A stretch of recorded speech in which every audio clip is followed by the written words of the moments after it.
Well, hello there, magical, fancy, weird people of the internets. Welcome back to Love Beer Radio. I'm Matt from Massive Beer Reviews, and we have this week. Who do we have? Joes and Joes. All the Joes. All the Joes belong to us. Yes. Say hi, Josephs. Hi. So we have Joe for IPA Beer Reviews and Average Joe. What is it, 716? I should remember this shit by now. You listen, that's seven. You guys remember you reviewed that beer that was 717 before? Yeah, 716. Yeah. You guys one better at some point. Yeah. That's the area. Oh, here in Western New York. So there you go. Awesome. Why is this not working? Anyway, so yeah, talk, guys. What do you want to talk about? What's going on? Right, well, first off, I want to make a correction to something that I said in last week's episode, where we were talking about shipping beer. It is still. I said that I wasn't sure if it was legal yet to do it from the Postal Service. It is not. It's not legal yet. A governor from Delaware is trying to change that in an effort to save the Postal Service, but at this time it is still not legal. And also, I have another thing from our pricing episode. This happened. Is this it? Yes, it is. This happened on Thursday. Owls of Hamden posted another picture of their Pizza Boy, baby. Sour Pizza Boy Brewing Company, of their funky applesauce and whatever the fuck they call their mango sour thingy. Yep. It was a picture of the two labels, and the post was, these two are, the post reads, "These two beauties will be labeled at some point next week and put for sale sometime shortly after that." Approximately 600, I'm assuming, bottles of the apple and 1,000 mango were made. These bottles will be for sale to go and for on-premises. Release day will have less bottles available to go because we will keep a stock of them for sale for dine-in customers. A limited amount will see distribution. Now we're at pricing. Pricing will be at $25 per bottle plus tax. I'm trying to keep the pricing for these bottles being released from here on out at this price point as well. We'll post more info after everything is labeled next week on the release date, and per person limited to 192 ounces per trip for PA law, and the cap per transaction is 7 bottles. So now he's making them like borderline rapey instead of full on just raw dog rape. Yeah, basically. Okay. Here's the other part. And then there were the obligatory Futurama "shut up and take my money" that happened from that as well. Yeah, and what is it? Sabatini's got in there last week. They got in their black sour, which I had in a bottle shared a week previously. Yeah. Nice beer, And it is Sabatini's, who's notorious for really good pricing. Like, they price their bottles fucking correctly. $43.99, baby. $43.99 with fucking Cascade. And like one of the head, like Lindo knows Terry. Fucking the head bartender there is like friends with them, so I'm sure they didn't pay crazy amount of money for it, or they're not marketing it up like crazy. Yeah, $43.99, baby. Have at it. I bought them all out. Yeah, I bought them all out and dumped them right on the floor and said, fuck you, you're cool, fuck you," and I left. You strictly for trading purposes, man. What are you doing? Yeah. You gotta buy them all up. Yeah. Super whales, bro. Super whales. So it's so whales doesn't even have an H. Purple whales. Yeah. Magenta whales. Like, there's all kinds of whales happening. Yeah, that's terrible. So yeah, so we have that. So we're talking about Pizza Boy craptasticness, and then there's Joe. What else you got for us, buddy? Regular Joe. Regular. Okay, so apparently pumpkin beers are coming out this week.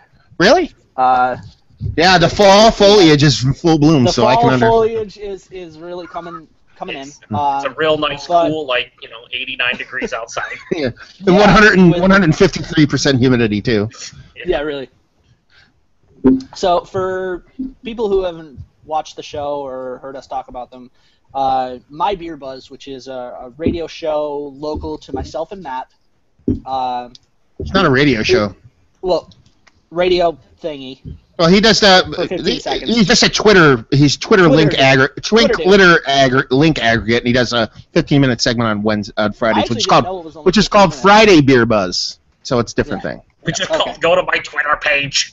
Yeah. But anyway, he tweeted out that Weyerbacher's Imperial Pumpkin is coming out this Friday, July 17th. And a bunch of people, myself included, and I don't particularly comment on a lot of things. There's very rare times that I will actually jump into a discussion. But this was one case where I did, and the point that I jumped in, he was talking about how apparently it's a supply and demand thing that pumpkin beers are coming out now, which I completely disagree with. I'm like, this is not a case of supply and demand.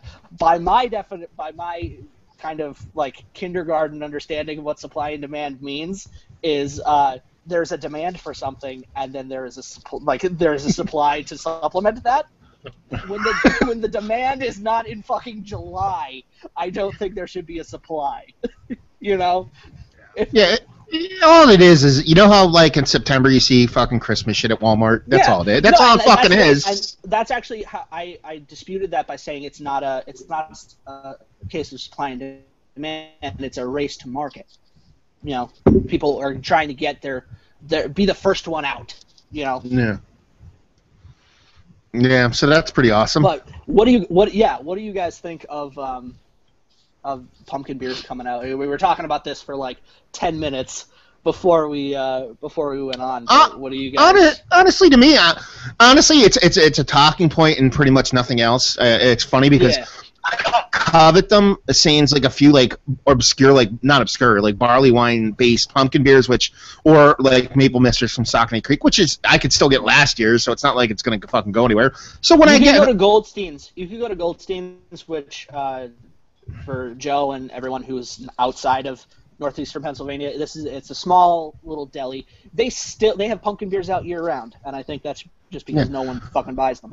Well, last month I went to this small little tiny little place in it's like a hillbilly town around here called I forget what it's, Shinny, and went to this food town there, and I bought some, and they had someone told me that they had like old beer there, and I went there and I found some Weyerbacher anniversary beers from a couple of years ago, which is pretty cool. But then I found they had Weyerbacher pumpkin beer, and I was like, fuck yeah, and it was in a mix of sixer. I was like, fuck yeah, I'm gonna grab one of these and review it, because it'll be just to review a year-old fucking Imperial Pumpkin Ale. And I reviewed it, and I'm like, yeah, man, this tastes like fucking dish soap. And I look, and no, it was 2 years old, not 1 year old. And fucking, so I was just like, 2-year-old pumpkin beers taste like soap. So that's just some for you to ponder on. This came out. This was like kind of the reaction, because I was telling you guys before. It wasn't just me who jumped into this discussion. There was a bunch of people, and he basically responded to all of us with like a public service announcement from Weyerbacher that they put out. And that was kind of his like reasoning. But then I'm assuming, I don't know, like I took a screenshot at this 10:30 this morning, and the timestamp is 13 hours before, and this is what he said. Based on the reaction to Weyerbacher releasing Imperial Pumpkin in July, I've decided to buy a huge warehouse, and then the next tweet is buy it all and save it until October. Or I can just not buy a warehouse and buy a few cases for me, #buy now, drink later. I didn't respond, but I want to be like, fuck you. Like, sound investment, big win. Yeah, just buy a fucking warehouse. Yeah, just. No, it's that kind of like this sums it up. If you go through your whole tweet conversation that you had with the guy, when he gets to the point where he actually references Weyerbacher, it's just like, oh, Weyerbacher says this, and then post the video. He didn't say that. He didn't go, oh, Chris, the head brewer from Weyerbacher, says this, and then post video. No, he said, my buddy Chris says this. He said, my buddy He's not your fucking buddy. You know what I mean? Like, You know him. You've bumped into him. You know what I mean? But like, he's not your fucking buddy. He's not. He's not. You know he's not. Like, you know what I mean? I wanted, like, I presented my opinion, and then I was expecting a sort of opinion back as the conversation, not a video linking me to something that Weyerbacher put out, which is all well and good. But when you're just, like, I'm just trying to converse and talk and, like, be like, no, I don't really think that it's that practical of a business decision. Again, that's just me, but in return, I can go and look up, because I'm pretty sure I follow Weyerbacher on Twitter, I can look up their public service announcement to their reasoning behind releasing Imperial Pumpkin, and he was also saying that, like, their warehouse space isn't there, like, wouldn't be there in the fall, but it's there now to put all this stuff out, and it's like it would be hard for them. It would be harder on them to put it out later. And I'm like, the warehouse capacity is there, the brewing capacity, it's all there. It was basically like he's saying no, they can't reschedule things. Well, that's not true. No, it's not true. The other part that's annoying is that if you read through the comments you made and other people made, he pretty much responded with the same thing to everybody. Yeah, He didn't even want to engage in a real conversation. It was more like copy and pasting just to kind of be like, okay, I'm interacting with my viewers here or readers or whatever it is. No, it's not. It's like canned responses. It is what it is. It's the fact that we're publicizing the whole thing, or him from that angle, is just whatever. To the whole one viewer we have right now. I just look at it. Do we only have one person? Oh, we got two now. Who is two of them? No, the whole pumpkin thing is, there's nothing like, 90-degree weather, sitting by a pool, crushing a 6-pack of Weyerbacher Imperial Pumpkin Ale. I mean, I don't know about you guys, but that's exactly where it's at. It's one of those things where, like, I always get frustrated. I'm not one of those, you got to drink certain styles within, the season. Like, oh my God, it's July. What are you doing drinking an Imperial Stout? Ooh, those are some colder weather. It's like, I can enjoy it whenever, but it's like, was it Weyerbacher? Who was it last year? Or the session IPA for their anniversary? Was it Weyerbacher? I don't remember. Or was it the year before? Well, someone did it, and then, like, some places will release Kolsch's in, like, their winter pack, and I'm always like, there's Kolsch's available all the time. There's session IPAs available all the time. What the fuck you doing releasing a session IPA in the middle of winter? No, it can't. It couldn't have been Weyerbacher, actually. Because they have one rule and one rule only for their fucking anniversary beer. It has to be above 10%. That's the only rule they have. Is that like a legit rule, or is yeah, they won't make an anniversary beer that's under 10%. It was a PA brewery. It might have been Victory, Trogs, or Weyerbacher. It was one of those three. Somebody made, like, an anniversary beer, and it was for it was like late winter, early spring. But anyway, it's one of those things where, like, pumpkin beers don't speak to me until, like, maybe end of September, early October, and maybe not even then, depending on the weather. It's like, I don't understand. Like, I blame it all on Sam Adams. Sam Adams was the one that, like, pumpkin beers are now... it's Southern Tier. It's Southern Tier. It's got to be. Both of that. Well, Sam Adams used to... I remember, like, 3 years ago, people... I was Beer Advocate, Rate Beer, like, on the forums and stuff, and they'd be like, hey, today's July 23rd. Was anybody at their local... Costco? And then everyone's like, no. I was like, oh, well, I saw the mixed pack of the new fall seasonals. And everyone's like, there's no way. It's July 23rd. Yeah. We're in midsummer. How the fuck is it? Sure enough. And then they just kept on pushing it back and back to the point where, like, now early July, here comes the fall seasonals. It's like, fall's 2.5 months away. I don't get it. I do not get it. Yeah, no, it's totally like you said. Like, it's I actually, like, I'm not a huge fan of Christmas, but when it's Christmas time, I can kind of get down with a little Christmas music. I don't know what it is. It kind of just works for me. Mm-hmm. It only works at fucking Christmas time. It is what it is. You know what I mean? You're not in the middle of summer rocking out some jingle bells and shit. That's Christmas time. Yeah. In or around December. Maybe January, a smidge. Yeah, the whole seasonal, like beer style per season thing, I think is a little bit off too. We actually talked about that today on the other show. Like, people are like, "Oh, it's hot in summer. How can you drink an Imperial Stout?" Like, so what you're saying? Florida and fucking the West Coast don't drink stouts? Is that how it works? Like, what the fuck? Well, like, Yeah. San Diego only drinks IPAs and barrel-aged stouts. There's no in between. They're like, yeah, let's do a bottle share. Okay, IPA right on to the stouts, baby. There's no escalation. It's just a one big jump. Yeah, pretty much. No, yeah, it's. I always thought that was a bullshit discussion and just opinions. Like, oh, you can't drink stuff out of season. It's like, why not? Is there a rule somewhere? Someone want to direct me to this rule on somewhere on the interwebs that says I can't drink a fucking Christmas beer in, I don't know, March? Like, come on. Yeah. BS.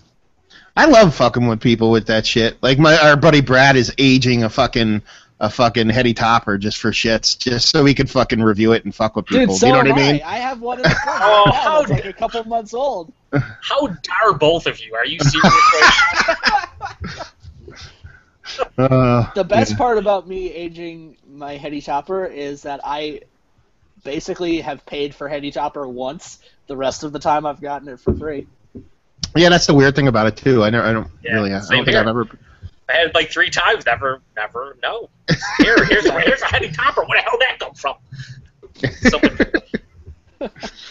Oh, okay. So let's let's get into it. Let's get into this because I think there's gonna be a lot of yelling and screaming in this fucking episode. Yeah. So anyway, what we're talking about today. Lay it out. We're gonna be talking about. All right. We're talking about the Beer Geeks versus Beer Snobs, and we also have to, before I get into how we're going to be splitting that up and what we're talking about, do give thanks to Ryan at Lou Brew or Brew Photo. Lou Brew on YouTube, Brew Photo on Instagram. He's now Lou Brew everywhere. He's now Lou Brew. He stopped Brew Photo? No, he stopped it. And next time I see him, I'm going to punch him in his fucking face. Listen, he's rebranding. Yeah, but here's what's off topic real quick. Backstory. He used to be Brew Photo 1. Mm-hmm.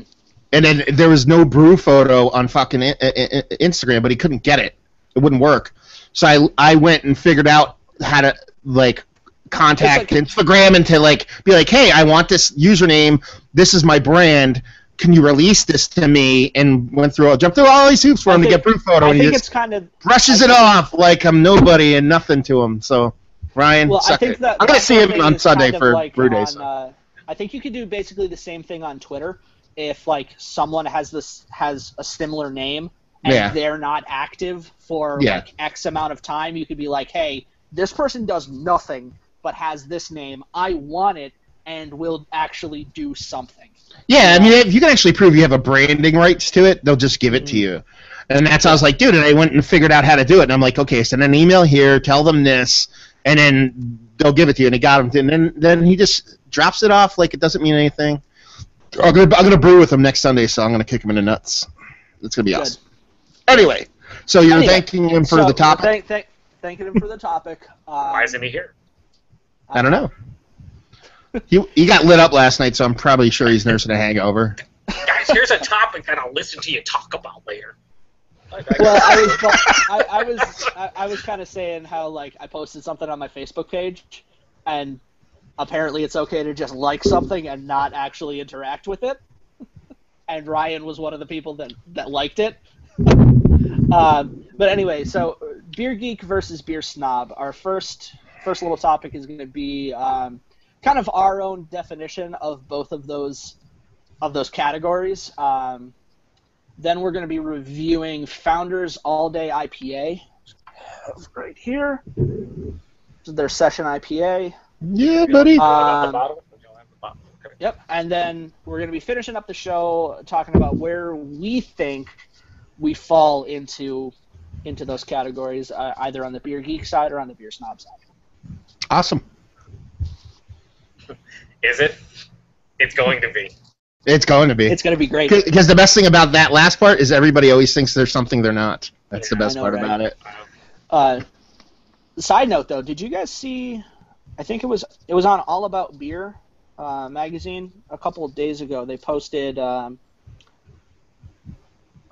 had it up and I had to move. It was. They posted it on Wednesday, and it was talking about membership clubs to breweries and just kind of how The title, if you guys if people watching want to look it up, it's on allaboutbeer.com. The article is called "Members Only." Brewery patrons pay for the privilege of scarce bottles.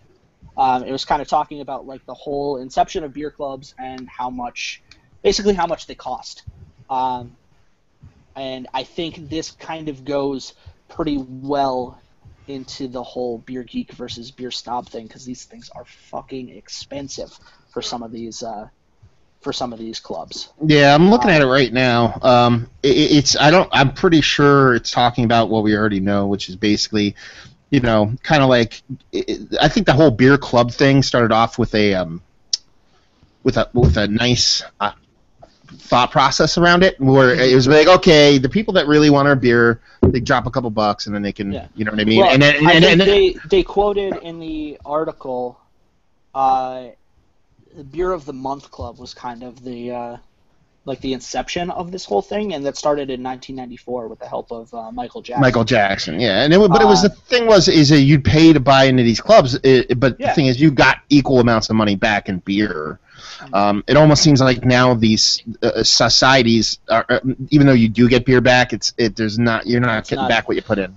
Like the first club that they're talking about is the I'm assuming former assistant brewmaster for Deschutes, who in I think 2011, they don't give a date on when he started Ale Apothecary.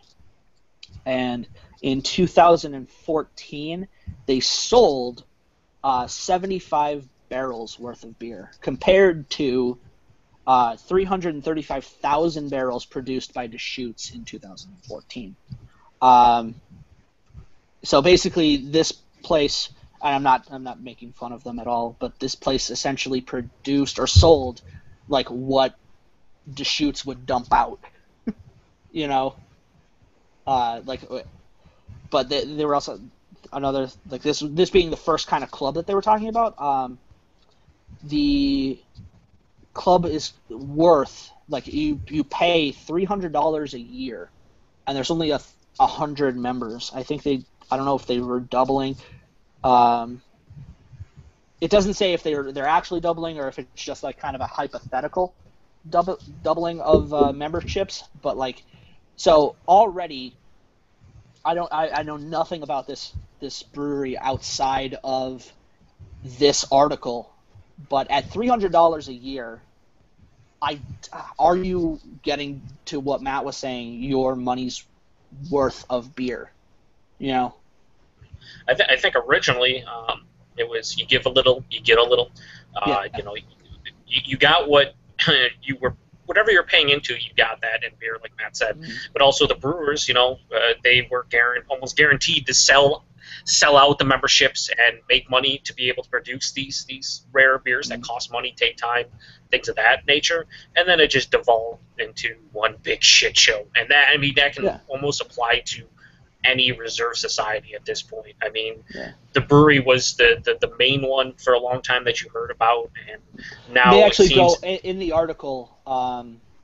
They go on to mention the brewery and like the Hoarder Society, the Reservation Society, and the Preservation Society. I actually didn't know that the brewery had 3 tiers to its beer club.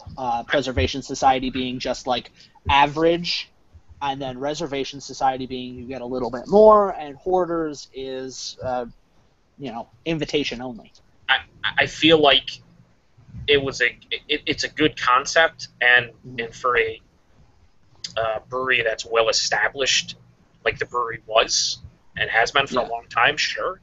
But there are so many of them popping up with these breweries that have been open for a year or two. Some breweries even start off like, guys, we're going to make amazing beers. Here's our reserve society. Can you commit like $2,000?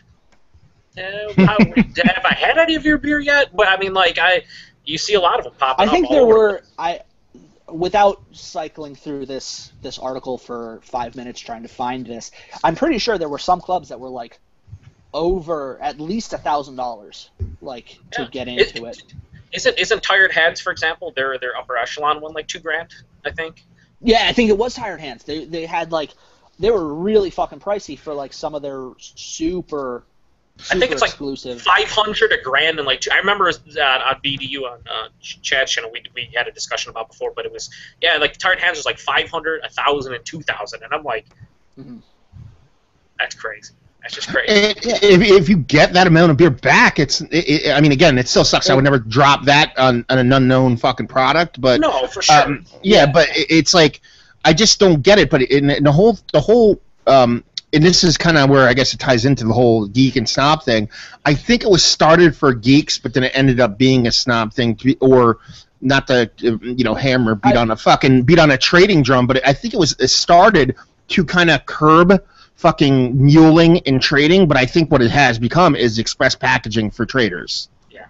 Do you know what I mean? Like that's Go ahead. Oh, go ahead. No, go ahead. I didn't. We have like a local beer club around here that like literally wrote on the internet, be like, hey, you want to join our beer club that we're going to drink beers and we're going to meet on Sundays and we're going to drink these beers and we're going to get them. We're going to have monthly dues for our local beer society, and we're going to put those dues towards joining fucking whatever exclusive clubs through breweries, and then we'll order beers that we want, but we'll also order beers so we can upsell them so we can make more money to buy more beer. It's like, really? You're gonna be that fucking super dick? And that was retracted right quick. Yeah, but but it's also, you know what the funny part is? It was up there. It was on Facebook, and then they edited it. So if you go back actually to post and click on edited past, you could still fucking read it. It's still fucking there. Most people don't know you could do that, but you can read anything edited on Facebook and read what it originally was written. You know what I mean? So it's like, so it's like, I feel like that was a post that was made without reading more or less the fine print, because the brewery very specifically says you can't do that. If you do this, we will cancel any account associated with you. And being outside of California, like you can't. It would be like double. I feel like it would not only be you, but it would be like the person who comes and picks up your shit. Be like, get the fuck out of here. If they had an account too, it's like you're gone now. But here's the thing: it's almost like like they call people, shit you say when you're drunk is the truth. It's the same thing. That was the truth. It's just they edited it so they couldn't get in trouble, not because that's not what they want to do. They didn't go, I fucked up, wrote that because I didn't want to do that. No, you're just like, I don't want people to know I'm going to do that. Yeah, you know exactly what I'm fucking talking about. So it's like, it's so retarded that it went from, I think, like this really nice idea of being like, okay, we'll have this avenue for people to get these beers because they'll want them, to having these people joining them just to get the beers to trade or whatever. And I think that's why they're going high price, because breweries are like, okay, well, people are going to fucking buy it, so we might as well make a buck because these aren't our actual real fans. And here's the other fucking part. All of these beers, whether it be fucking the breweries, Hoarder Society, or whatever, any of those beers that are on those lists, I vote. If I want one, I always get one without much effort. Not that I have connects. You know what I mean? I know some people that get it, but it's like, if I really want one, I can fucking get one. You know what I mean? It's not that hard to get. It's not hard to get any beer you fucking want, really. Yeah. So it's a weird thing to belong to it. I don't know. I just don't get it. I slightly disagree with that. Just your last.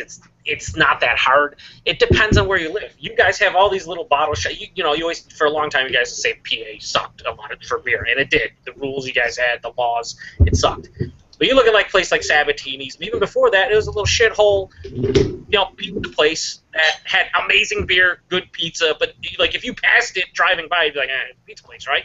It's amazing beer. Yeah. You could walk in and get Fast Laren and fucking brewery shit and all this shit. Those places don't exist around here. It's easy to get beer if you know people that can get those beers. But if someone just randomly went on Beer Advocate and said, hey man, I want to get the lineup of the breweries, Black Tuesday, Gray Wednesday, Purple Sunday, whatever the fuck, right? If you want to get all those beers, you got to put in time and effort. You gotta have access to great beers that people that can get those beers want, and then you have to make it worth their while. But if you do know, if you're well vested into the beer community, or especially the trading scene, it's easy. But just some random person is going to be difficult. And that's what I meant by easy. I didn't mean like you're just going to stroll in. I can't stroll in the Savs and buy a fucking Black Tuesday or fucking Gray Monday or whatever the fuck they are. No, but it's like if you want shit, you can get it, and that's my point. Like, I don't do a lot of trading, but right now, if I wanted to get whatever, like my buddy, I just got my one buddy into trading, even though I don't do a bunch of it. He's been clamoring to trade, and I was like, dude, I'm like, fucking trade. You have all this access. He lives smack dab in the middle of Carton and Kane, so now he's just trading shit like crazy. Beers that, and that's the thing. It's like beers that you whatever you have access to, there's somebody's gonna want it. And then you just find that person that lives in. You want fucking shit from Florida? Find somebody in Florida who has the shit you want and wants the shit you have. You know what I mean? It's in that aspect, it's easy. Rob has told me stories of where he's traded fucking Yingling for like crazy shit. Yeah. You know, he's like, can we get those contacts? Yingling. Can we get that? I'd like those contacts, please. Like, I'm down for that. Yeah, I've traded Pumpkin for fucking West Coast fucking shit, like Pliny, stuff like that. Okay, I would also like all these contacts. Please send them my way. That's crazy. Like, I mean, it's just one of those things though, where like, and actually that was going to be one of my rants later about the whole, the whole everything we're talking about in the last 10 minutes. Okay. Goes further, but yeah, that'll be later. Okay. Because it kind of ties into the snob geek thing. Well, let's do that. Let's dive into it because Joe's frozen like a fucking ice monster. He's back. I'm back. It's that Canadian maple syrup ties up the fucking gigahertz. God, that's all they use up here for everything. It's really weird. It's like maple syrup is the wiring for all their it stuff. Sounds like heaven. I could just start eating wires and being happy. So we started going into the society thing, Joe. You touched on a subject. Why don't we dive headfirst into Beer Snob versus Beer Geek, regular Joe? Like, where do you stand? What are your thoughts on that? My thought is the Beer Geek.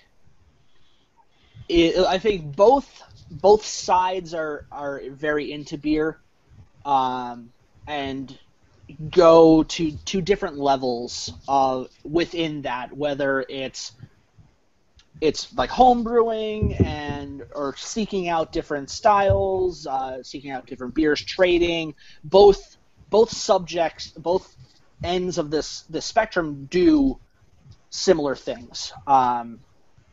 But I think the Beer Geek side tends to be more accepting. Like, if you drink, your macro stuff, I don't think a Beer Geek will necessarily care. They'll be more like, well, that's what makes you happy, but here, try this. This is something perhaps a little bit similar to that that you may like. For example, of me, my dad drinks a lot of MGD and Yingling. I brought home, because I felt like he would really like it, I brought home Kostritzer, which is a Schwarzbier from Germany. I thought he would like it, because I'm not a big lager drinker, and that's probably my favorite lager that I've had. It was even that was a little bit too much for him, and it's basically the same ABV as MGD or Yingling, but just having that little bit more of like an actual malt character made it, for him, feel very heavy. But at the same time, I'm like, all right, cool. I thought this would be good for you. Apparently it was not. I feel the Beer Snob side will make fun of people and like look down upon someone for drinking, a macro beer. And I'm not saying I've made fun of people, but they're my friends. I've made fun of, my brother for liking, your Natty Ice and all that kind of stuff. But he's my brother. I'm allowed to make fun of him. I would for any reason, not even beer related. Just anything. The same way he can make fun of your shiny bald head. You make fun of him about your. It is actually particularly shiny today with the light hitting. Yeah, I don't know. Blinding us. I think I just got back correct vision in my retinas from when you were up here in Pennsylvania. I'm seeing 6 people right now. Well, my rods and cones were messed up. My rods and cones, Terry! My rods and cones! But anyway, I feel the beer snob side will be more often look down upon someone for drinking that kind of thing, and generally make fun of complete strangers and be like, oh, you drink that, and just kind of brush it off. You know, that's kind of my separation between the two. I feel like the Beer Geek would be more inclusive and say, here, try this. This is something you may like. And the Beer Snob would not give you the time of day. Yeah, it's a pretty good jumping off point base definition, you know. What about you, Average Joe? Well, I have a tendency to look at the words that are in front of beer, and those two phrases. Snob. Look at the definition of snob and geek. A loose definition of snob is someone who thinks their opinion or taste is superior to everyone else's. And if you look at it from geek, loose definition for geek would be someone who's very passionate but also obsessive about a certain subject matter or a certain hobby, aka beer. So right there you have, you know, the different definitions. It's someone who tells you why their opinion is better, and someone who is just excited about a certain topic. So I do agree with Joe that, you know, they are similar. If I had to like say specifically a definition for each, it would be like beer geeks are very passionate about beer, and beer snobs are very passionate about beer to a fault. And it's one of those things where an example I would give is, let's say you have, you know, 6 people are in a circle and talking beer, and in walks a beer geek and in walks a beer snob, and they're 2 of the 6. And the beer geek just randomly, you know, we're having a discussion. He just goes, "Hey man, last night I had for the first time ever, I had Firestone Walker Parabola, and you know, I've always wanted to try it. It's fantastic.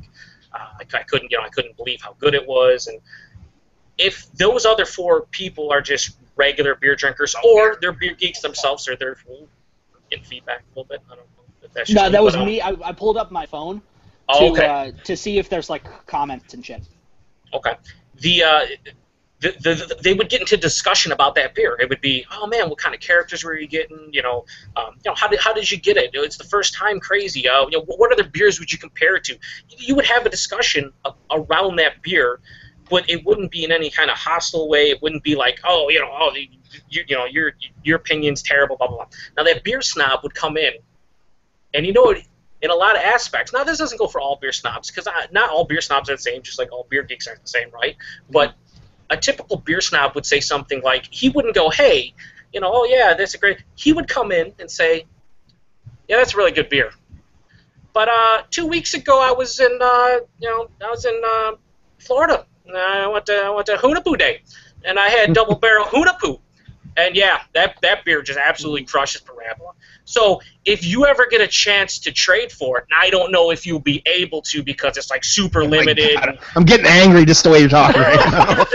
there's like 48 bottles that exist, and they sold like one entire case to one guy. Like, if you get a chance to try that, like, you'd probably like it more than Parabola. And you just want, and I've seen that timeless. It's like it's almost a game of one-man upmanship. Like, it's like, that's cool that you're drinking this beer that, you know, people might consider, like, Parabola's not anymore like a whale. I mean, I guess like a borderline whale at this point. Like, it gets distribution to the East Coast and stuff, but for a long time, Parabola is like up there, talked about as like one of the best barrel-aged beers, and for me, it still is. Like, I know there's all over the country crazy shit, but it's like those people that are like, "That's okay, but I had the last 4 years of it, and this other place, I found this little small brewery in Washington. They make 6 bottles, and it's been in the barrel for 18 years, and oh man, that's the greatest beer ever." It kills that, and it's just like, those are the kind of the beer snobs that kind of piss me off. But that's kind of an example. You see that a lot with beer snobs, that they always have to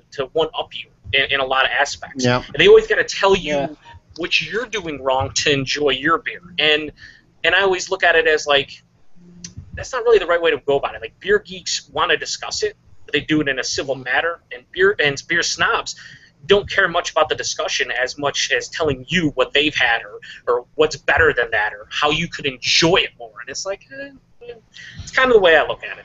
No, it's a good way to look at it, honestly, because it can be. It's a weird thing, because I almost want to say there's a fine line, but it's not. It's actually a pretty definite line, I think, between the two. I think we all, whether it be through being drunk or whatever, or doing something, have dipped our toes in the beer snobbery water. So you can't sit there and be like, okay, I'm one or the other. I don't think it's as fucking clean cut as that. It's like fucking beer. It's subjective because you could be totally like a beer geek, but someone might view it like we look like beer snobs to fucking somebody. It doesn't matter, even though we're nice about it. Because go ahead. Sorry. Take for example the kind of things that I've brought up here to my friends. I brought up Firestone Walker, Double DBA, and Parabola. I've brought up Bourbon County Stouts. I've brought up, the brewery's Sucre. Right now I have the Hardywood bourbon barrel aged barley wine. I have Hair of the Dog Fred. I have a lot of these like crazy beers. I could, if I went about it in a certain way, and I don't feel like my friends view me as a beer snob. I could be wrong on that. I'm viewing you right now as a beer snob because you just listed all those. Thank you. Thank you. But I could be if someone just saw me, didn't know anything about me, and just saw me walk up with all these different beers, and they have like nothing that crazy. Yeah, but that's the thing. Which is actually the case most of the time, but I'm very much like everyone is trying this. I open, when we had our game nights, I would open a bottle, and everyone was like, "Oh, can I have some of that?" And I would be like, the rules of me bringing this stuff. Once I open it, it's for everyone. Yeah, but it's a very beer snobbish thing for you to say. You're so unbeer snobby. You're a new kind of beer snobby. Anyway, you're supposed to be selfish and drink the entire bottle. Yeah. Corner while you laugh and giggle. Yeah. Out of the bottle too. You don't even drink out of a glass. Here's the thing. The weird thing, and I think the thing that actually gets, I guess, I don't know, misinterpreted, is there is a difference. Like I think Average Joe laid it out really well. The difference between the two, it's an attitude, not what you do. Because just because I have good, quote unquote, good beer, or I, bring certain things, or I choose to disagree with what I like in a beer, doesn't mean I'm a snob. Just mean I don't like that beer. There's a difference between like that beer fucking sucks. It's dumb. That's different than going, I don't like that beer. It's not for me. Like, it tastes like this. I just don't fucking like it. Those are two different fucking ways to say two different fucking things, really. You know what I mean? Like, it's just because you do disagree with somebody, whether a beer is good or not, doesn't make you a snob. And just because you like to share everything, I'm not calling you out, Joe, but doesn't mean you're a beer geek. You know what I mean? There's some people that get off on some beer snobs get off on sharing beer, providing it, because that's how they get their high. They'd be like, I'm the guy who brings all the great stuff all the time, so I'm that cool fucking dude. You know what I mean? I'm providing everybody with Cantillon for all. Making it rain, Britannomyces, bitches. Would you like some fufon? So it's like a weird line. It's like, it's not, if you do this, you're a geek. If you do this, you're a snob. It's a baseline attitude. You know what I mean? Like, it's like, it's like kind of like when we touched on last week talking about the whole trading thing. Like when I mentioned like I've never ever once ever traded a beer I never had. Mm-hmm. I think it's kind of like that attitude where it's like, I don't know, like I don't get that. It's a weird concept for me, and I think that's kind of like it's the same mentality as like a beer style person. It's like more like they would totally like trade shit they never had just to get something to somebody else. I'm totally going on a tangent in the last week, so I'm going to stop shutting up. I'm going to stop shutting up. There's a lot of crossover. I feel from last week's episode to this week's episode, and I think that was a point that I brought up. It's like, I've never had this before. Well, let me trade it for something I've never had before, to then trade it for something I've never had before. Yeah, I occasionally trade shit I've never had before, to get whales like Samuel Adams cherry wheat and things of that nature. You can't find that anywhere. Oh, and this is my other beer snob thing that I can't stand, which is just based off what Joe just said. Well, last year's cherry wheat sucked. The year before was better anyway. Oh my God, the 2012 vintage was amazing, but this one, 93 garbage. You know, and that's the thing. You can say that. That's a legitimate thing you can say and not be a snob. But it almost seems like every year the same person every year goes they'll be like every year last year sucks. Like it's not like actual last year. Like when we did when we reviewed KBS up fucking Chad's. It was like we did KBS from the year before. We're like, okay, that was a weird one because it was like we're like the oak cannons were crazy in it and all this. And they settled down a little bit, but it was still like having the oak cannons. And you have this year's and it's completely different. Yeah, so it wasn't like we were just being like last year sucks. No, last year actually was different. It didn't suck. It was just different. I feel like if you're reviewing, it's almost kind of different. You know, like. You can just make the blanket statement of, oh, this year's is better than last year's sucked, whatever. But if you have something to, if you can, like, if you're saying, like, I didn't personally prefer last year's version, something was a little off in my mind. The reviewing is like Switzerland, man. Like, if you in a review say this sucks, and a person goes, how dare that person say that sucks, be like, I'm fucking talking about what I think about the fucking beer. Why are you watching? You turn into a movie reviewer and go, how did that guy not like that movie? He's a movie snob. No, that's what he does. That's why they're called reviews and subjective. If it was just like the definition, it would be the fucking definition of the beer. It would be there. It'd be like, this beer is a 99, and that's it. Everyone who drinks it, 99. Nobody has any kind of different opinions because this is exactly how it is. It's not how it works in beer. It's not. Everyone has different tastes. But to go back to what you were saying, Matt, about like the whole snob and geek thing and people thinking what they are, whatever. I mean, I will fully admit, and I think this can go for the vast majority of people who consider themselves beer geeks or are very passionate about beer. At some point in time, you were probably a snob.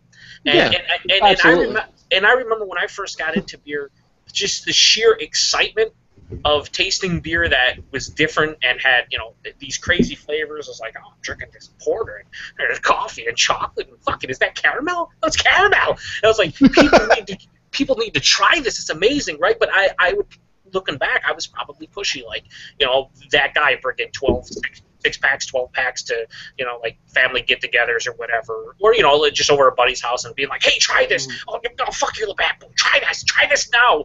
And I look back and I'm like, yeah, a little bit pushy, but I think it takes a little bit of time for you to realize that, like anything else in life, the analogy I would make is, and I've said this to Jay Terrio before, just to specify him.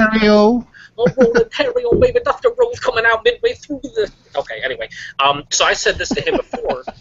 I always made the analogy with macro beer, because he likes to say, when it comes to macro beer, well, 6 million people can't be wrong. They drink Budweiser, and I always say to him, like, that is the same thing that McDonald's would say, right? Like, you get their 1 billion served in their little fucking thing, right? So it's like, but there's nothing wrong with that. Like, I don't critique someone because they went to fucking McDonald's on their lunch break and got a fucking Big Mac extra value meal. I'm not like, time out, buddy. There's a Five Guys right down there, and that's crafty. The Five Guys is crafty. It's fast casual. It's not even a casual restaurant. But if you really want something amazing, there's this local place. The burger's like, $23. It's fucking, it's gourmet.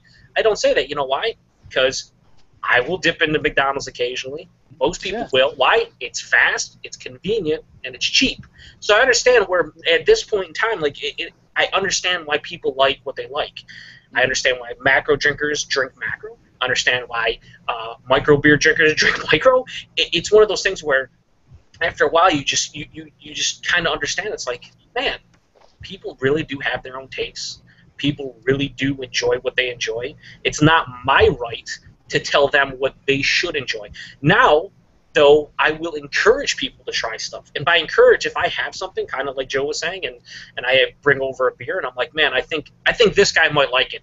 This is a really good Pilsner. Not like I would ever drink Pilsner's Beer Snob. No, but it's like, this is a really good Pilsner, and this guy likes, Labatt or Molson or some kind of adjunct lager. I'll be like, when you try this Pilsner, it's kind of probably up your alley. It might be a little bit more bitter than you're accustomed to, whatever.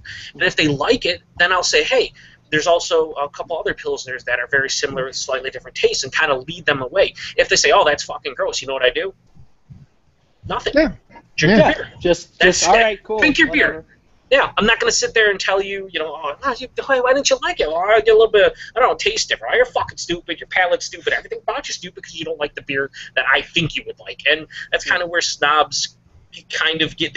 I don't necessarily get angry, but they're always the ones that trying to push it on you and say, hey, no, you're wrong for liking that. You should like this because I say so. Because I think you should like it. And one of the other I think. And that's fucking true. I mean, the whole pushy thing. I've pushed some friends hard. Not hard, but I pushed them, and this is going to sound the most beer snobby thing in the history of mankind, because I pushed them because I was doing them a fucking favor. But there's, like... but it's, not in the point of, like, fuck you, drink this. Like, eventually, if you ever hang out with... And I'm sure we've all been there. You hang out with somebody who doesn't drink beer, and then you hang out with them enough, they'll eventually be like, so what do you think I would like? Like, that eventually comes out of their mouth, and then you're like, okay, now you're asking me. Now, okay, try this. Like, I'm not gonna be like, drink this shit, you'll love it. You know what I mean? Like, it's not like that, but... I think there's a part of all of us, and when I mean all of us, not just us three, but, like, beer geeks and people who are passionate, beer enthusiasts will go with that. You always know deep down, because there's 100+ styles of beer and how many sub-styles of beer, you always think, no matter what the person likes, whether they don't like beer or they just drink macro or whatever, you always have this feeling. It might be deep down, it might be at the surface, but you're always like, there's styles out there for them. It's a matter of finding it for them. And you get these weird things like like a sour, for example. Sours are one of those styles where like I feel like it's either you like them or you don't. And if you don't, it's very acquired. You got to find specific sours you like, whether it's a specific fruited sour, specific yeast, whatever the case may be. So it's like with sours are like, oh man, this guy really doesn't like beer. Here's the sour, and then they drink it and then you just anticipation and they love it. I got my friend Chris into sours based off of the fact that he fucking loves candy. No, you got him in the good beer, like craft beer, good beer through sours, right? That's a weird fucking. I'm like, but he has the biggest sweet tooth ever, and I thought my dad had a big sweet tooth. Like this, my friend Chris is even fucking bigger. But we were at the Sabatini's beer school, and we had the Boone Creek. Which is basically just cherry juice. And on the menu, I saw Cantillon. And I picked up Cantillon, and we drank it that night, and he's like, this is fucking amazing. It was honestly like the first time I've ever had Cantillon. But, like, he's ever had like an actual sour, because he's like, I want something that's similar to this, but I think this could be better. We picked up one of those. We reviewed it. I don't think the review ever went anywhere.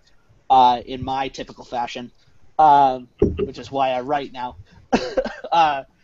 But that kind of got him into sour beer. He also really likes wheat beer as well. But I got him, like, that was just a way of, like, leading him, and that was his own. It was actually his own finding of how he really liked sour beers. It really only had to do with me buying it. But he figured it out for himself when we first had the Cantillon Creek, that he really liked this style of beer. It was that kind of, like, every now and again, like you were saying, like, sours are kind of an acquired taste. It was for him the spark. I feel like even in that acquired taste, there's certain people who the spark fucking lights.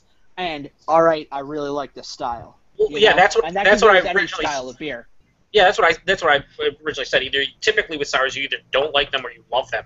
And if you love them, obviously you love them. And like you said, it sparks your love for trying different stuff. If you don't like them, it's really, I think, if you don't like the first couple you have, it's really hard to start to get into, because you're reluctant to try different, because A, they're pretty expensive.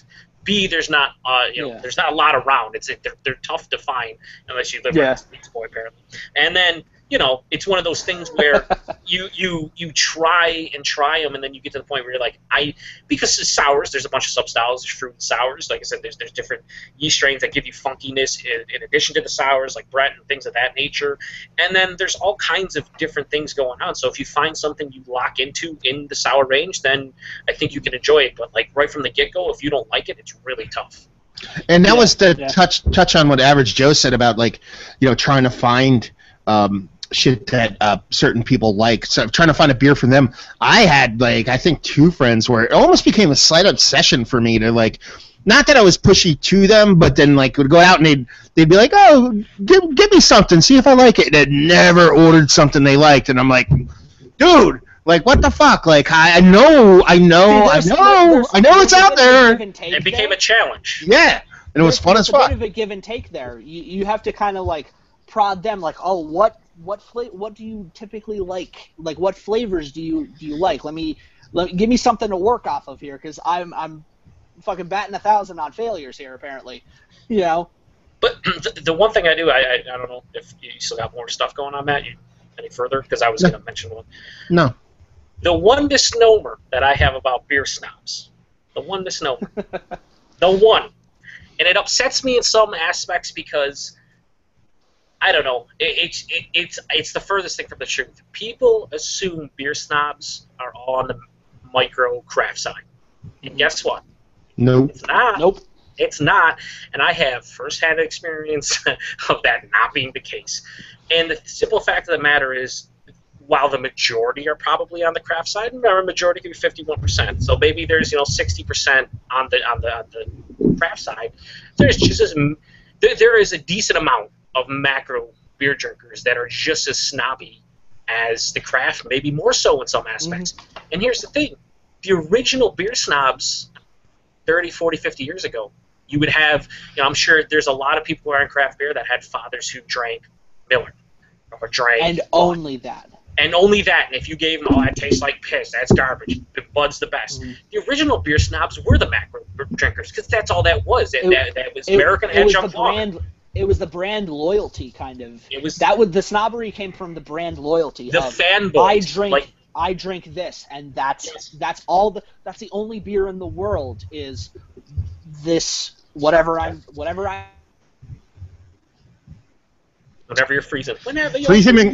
Actually know what beer snob probably annoys me most? Like, there's like, a super exclusive beer snob guy. There's a bunch of them. The one, and you had to fucking I know you've dealt with this person before. Fucking old school, pure Reinheitsgebot, fucking German fucking beer snob. Like, that's not even beer. That's not beer. If it's not fucking Reinheitsgebot, then I'll probably be like, go fuck yourself, dude. Like, literally. There's Head Junk said that. Get out of here.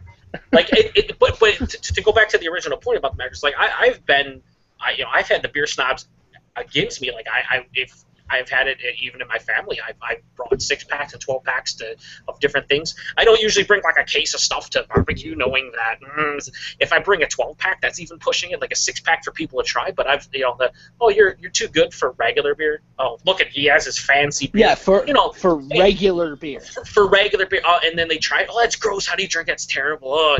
It's one of those things where, like, I don't take a sip of Bad Blue and go, oh my God, it's gross. Oh, how do you drink that? No, I'm just like, it's if I want a beer and that's here, I'll drink it. There's no issue with that. I'm not going to sit here and be drinking and go looking at him, just go, man, how can you drink yourself? You're so stupid. This is so bad. Your palate is terrible. Oh my God, you should just die.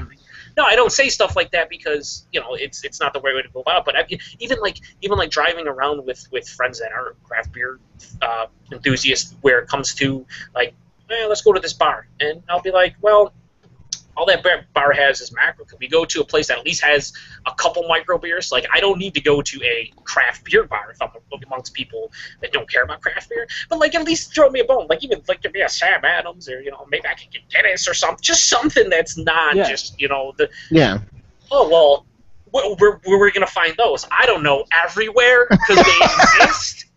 Yeah. I'm not saying drive by this place that has 100 taps and everything is fucking great. 12% fucking imperial stout. I'm saying just throw me a little bit of a.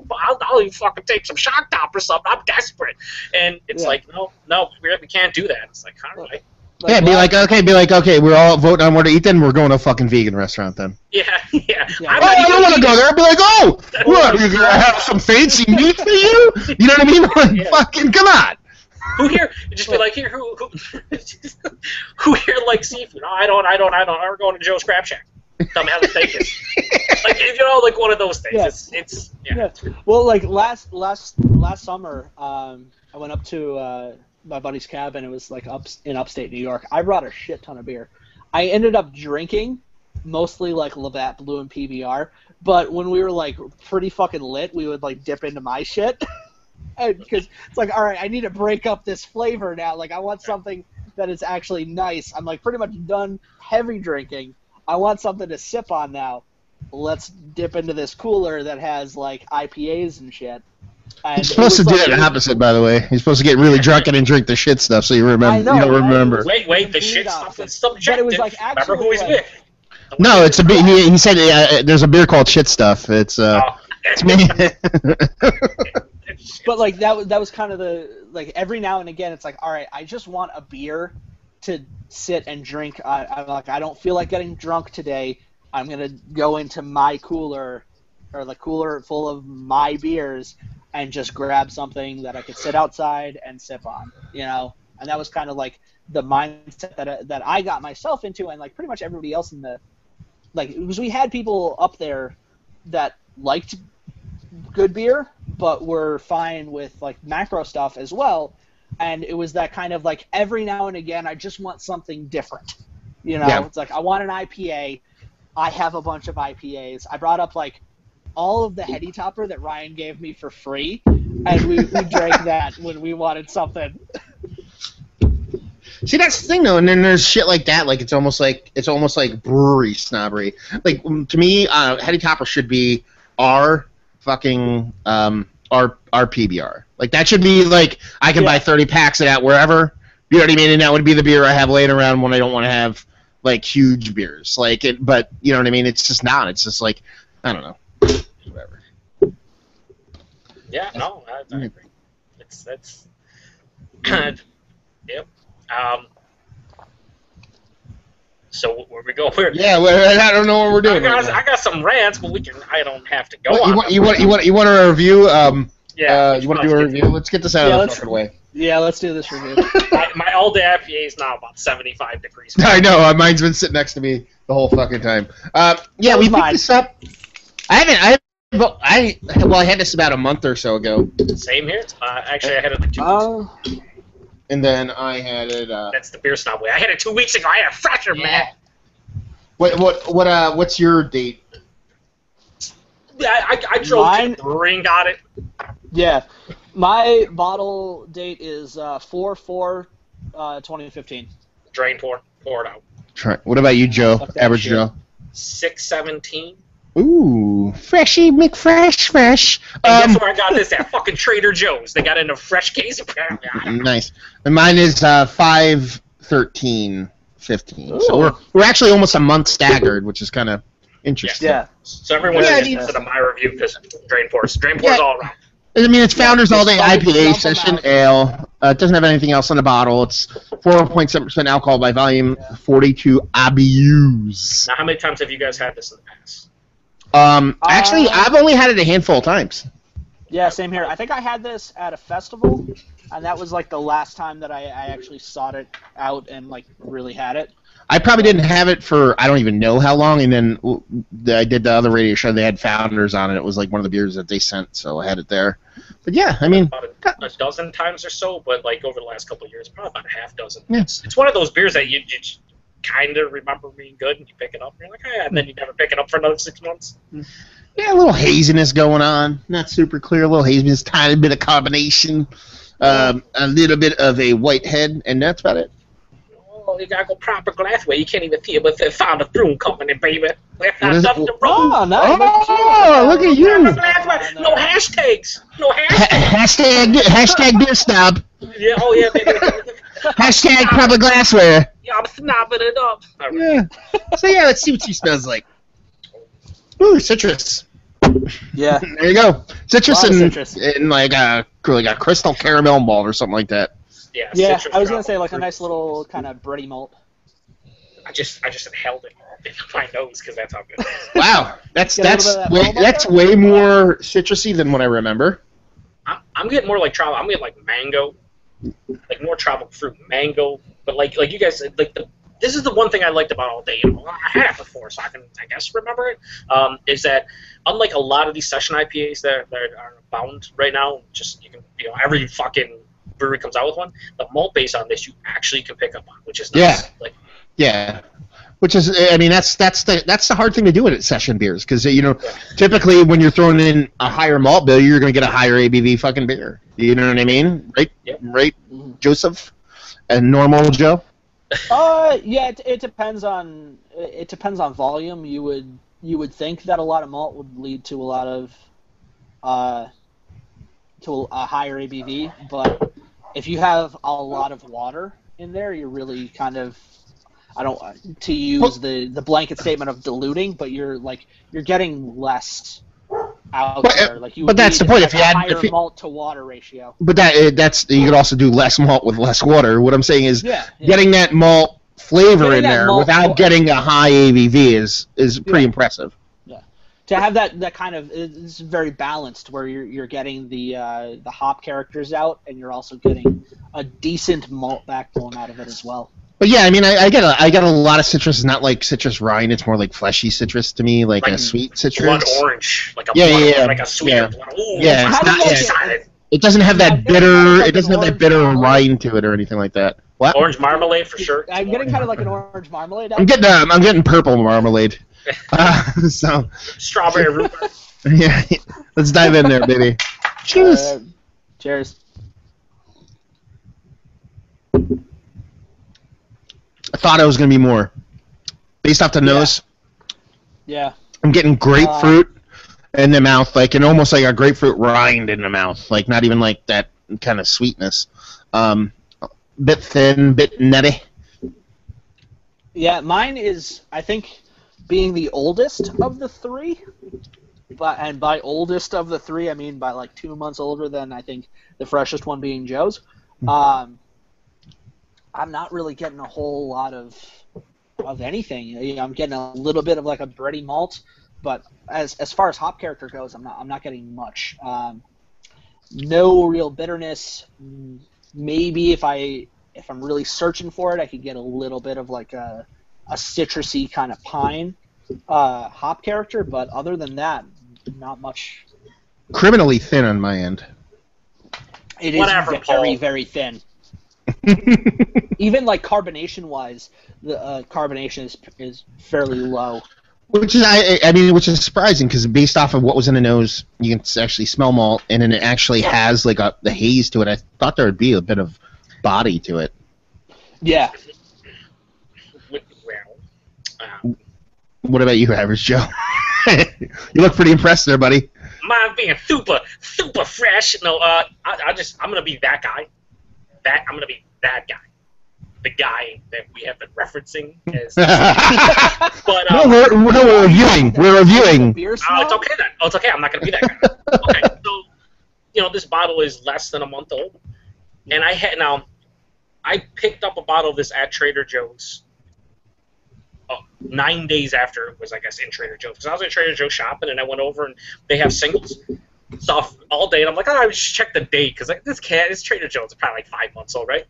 It's 9 days old. So I picked one up. I had one. It's fucking fantastic. And I had it. So I had it on the 26th of June. So like 2.5 weeks ago. It's fucking great. 2.5 weeks later, that hop character has honestly died off significantly. It actually changed. It was what I was getting, the aroma, the tropical fruit, like the mango, like a little bit of like peachiness, the blood orange, things of that nature, now has devolved into like a little bit of like grapefruit, a little bit touch of orange, and pine. Like a resinous pine I shouldn't say resinous pine, just a piney character. It really doesn't hang around and stick to your palate. But if that's the case for me, I can only imagine what you guys are tasting. Joe's is a month older or 2 months older. Yeah. Month. And I don't like to be that guy like, oh, you gotta drink it 9 days old. But like I rarely ever drink a beer, an IPA, and then I drink it like 2 days later and then 4 days later, just see how it evolves because usually I'm trying all kinds of different IPAs. I'm not usually just picking up a 6-pack and going back to it. But yeah, I mean, I'm very surprised that even with just almost a month on it, that it has changed. It's not bad. It's just way different than when I had it 2.5 weeks ago. No, like the this. I remember when we did the show. It was like a month ago. They came from Founders, so the Centennial was 5 days old. Do you know what I mean? Right, like I have to add something real quick. Amanda just texted me. She said, "Trader Joe's more like hipsters are us." That joke was funny 5 years ago. Anyway, is all right. They have good, decent beer for cheap. Like I paid like $1.69. You went to the one right next to fucking Premier Gourmet. Like, is that the one you went to? Yeah, it was like right down the road. Like I got like $10 worth of shit, and then I'm like, oh, there's beer. I'm gonna go check out. Oh, there's right. They have their fucking boat swaying shit for like $2.29 a bomber. I'm like, staying away from that. Founders All-Day IPA is over here. But yeah, like when they sent the Centennial, which was like 5 days fucking old, and then they sent this, which is like really fresh. I remember it being better. You know what I mean? And I don't. And it's one of those things where, like, I make fun of people with the whole people like, oh, it's a week old garbage. You know, sometimes it can ring true, and I think that's what we're seeing. I feel like this has so much banking on that hop character that anything less than super, super, super, super fresh is not that good. So there you go. I also want to say something that's super blasphemous. Oh my god, I can't believe I'm going to say it. I actually enjoyed it. I'm enjoying what I have as well, but I feel like, because I picked this up maybe at least a month ago. So, I enjoy this, though, actually a bit colder. But I like all my beer usually, 50, like most IPAs, like around 50-ish, double IPAs maybe 55-ish. I usually take them out of the fridge, let them warm up half hour, 45 minutes, whatever, right? This has been out of the fridge for, well, I took it out about 2:45. It is now 3:45, so it's about an hour, almost an hour and a half out of the fridge. It's probably, up there. And just having it probably a half an hour in the fridge, that might have played maybe a little bit more refreshing, hit me better. Maybe certain characters were a little bit more dialed in for me, but that might play a little bit of a factor with those. And I'm usually the opposite. I mean, usually want them warmer, more flavors come. So yeah, rating wise, 70. Joe's frozen, so you can go, Joe. No, I'm also frozen. No, what I rate this, the times I've had it, that I've enjoyed it and it was fresh and everything, I give it a 91. That's how much I like this beer. Like, I think it's one of the best session IPAs. What I'm drinking right now in my glass, I give it an 86. I think it's significantly dropped off from what I liked about it. Now it's giving me the more like West Coast pine, like a classic West Coast style IPA. It never seemed to be that for me. So it's an 86. Yeah, it just doesn't do it for me, man. What about you, You're wrong. Joe? You're totally wrong. Your opinion is wrong, you dummy. Yeah. As far as our rating goes, I could see what it could be, and this actually goes against my typical rating of an older IPA. I can see where it could be, but what it is right now, I'd probably give it like a B. So right around where Joe was. I could see it being better than what I have, but I have a 2-month-old bottle, and I think a 2-month-old bottle, if this were a higher alcohol, I don't think it would be as bad. But at 4.7%, there's not that kind of ABV to help kind of stabilize it to age for just a little bit longer. But like I said, I can see where a fresh bottle would be, from what you guys were describing, more so Joe. And I can see what it could be, but what I have is not that, and this isn't really a case of like, oh, maybe I'll be able to find a fresh bottle someday. I could probably get a fresh bottle if I wanted to tomorrow. Yeah, you should drive over to Trader Joe's. Yeah, just drive over to Trader Joe's. Pick up this exact bottle. It's less than a month old, right? Yeah. So in my usual reviews when I was doing videos, typically on an older IPA, I wouldn't rate it, but like I said, I'll give this about a B for how it sits right now. I'm just disappointed. There's only one other beer that I've ever noticed that has changed. One other IPA that's ever changed significantly for me within like a 2-week period, and that was Ithaca Flower Power. I've had Ithaca Flower Power more than any IPA I've ever had, just because it's local and I can get it super fresh. And yeah, that was one of my first IPAs that really got me into the style. Here. After I really got into craft beer, I loved Ithaca Flower Power. And I've had it anywhere from like in the bottle, like 4 days old to like 3 months old, and that beer changes at such a rapid pace. Like I'm talking less than a week. It is a completely different beer. And like if I ever try to send it out on a trade, I try to get it like guaranteed under a month, but like try to get it a couple weeks old, because I've had bottles of that's like 5 weeks old, and it doesn't even taste like the fucking same beer. Like it's crazy. This, I didn't think that was gonna be like this, man. I was under the assumption, I'm like, man, I got another bottle from Trader Joe's. It's the exact same one I had 2 weeks ago, and I'm thinking it's going to be just as good. I can't wait to get into it, and I am actually flabbergasted that it has changed so much. I'm throwing out the big beer snobby words. I don't know. So there you go. That's our review.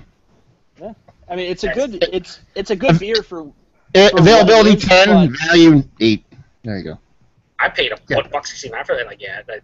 Like value fucking 11. I mean, for me, and then like availability 700. Like Trader Joe's has all the grocery stores around here. Like grocery stores have like cases and single bottles all day. It's like, but I will say it's like appropriate though.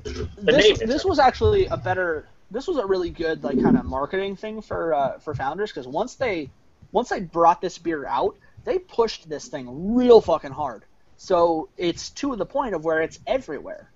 And like you're not like a fresh bottle is not too far out of reach. Even in Pennsylvania and New York, it's not hard to find a super fresh bottle, and PA is not known for putting out getting beers out to market super fucking fresh.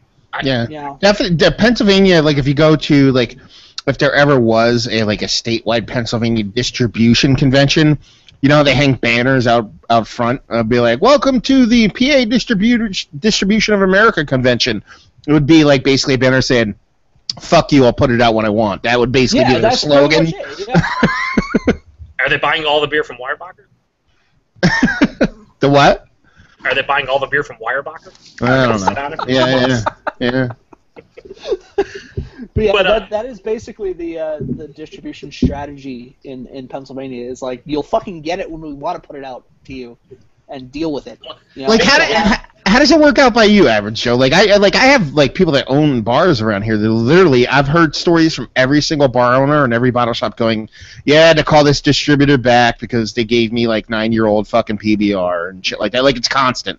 No, there's especially now. There's a new distributor in the area that gets a lot of the cool stuff that like people want to drink. But even the old distributors, we don't really have too much of an issue of stuff hanging around. Now you will see it occasionally. Like Premier, you walk in, like Firestone Walker around here is notoriously bad. I don't know who the distribution firm is, but they don't rotate their stuff too much. But I haven't really heard too much of that. Usually a lot of fresh shipments and not really sending anything back. You don't get fucking 3-4 month old IPAs in just because the distributor sat on them for that long. That would be ridiculous.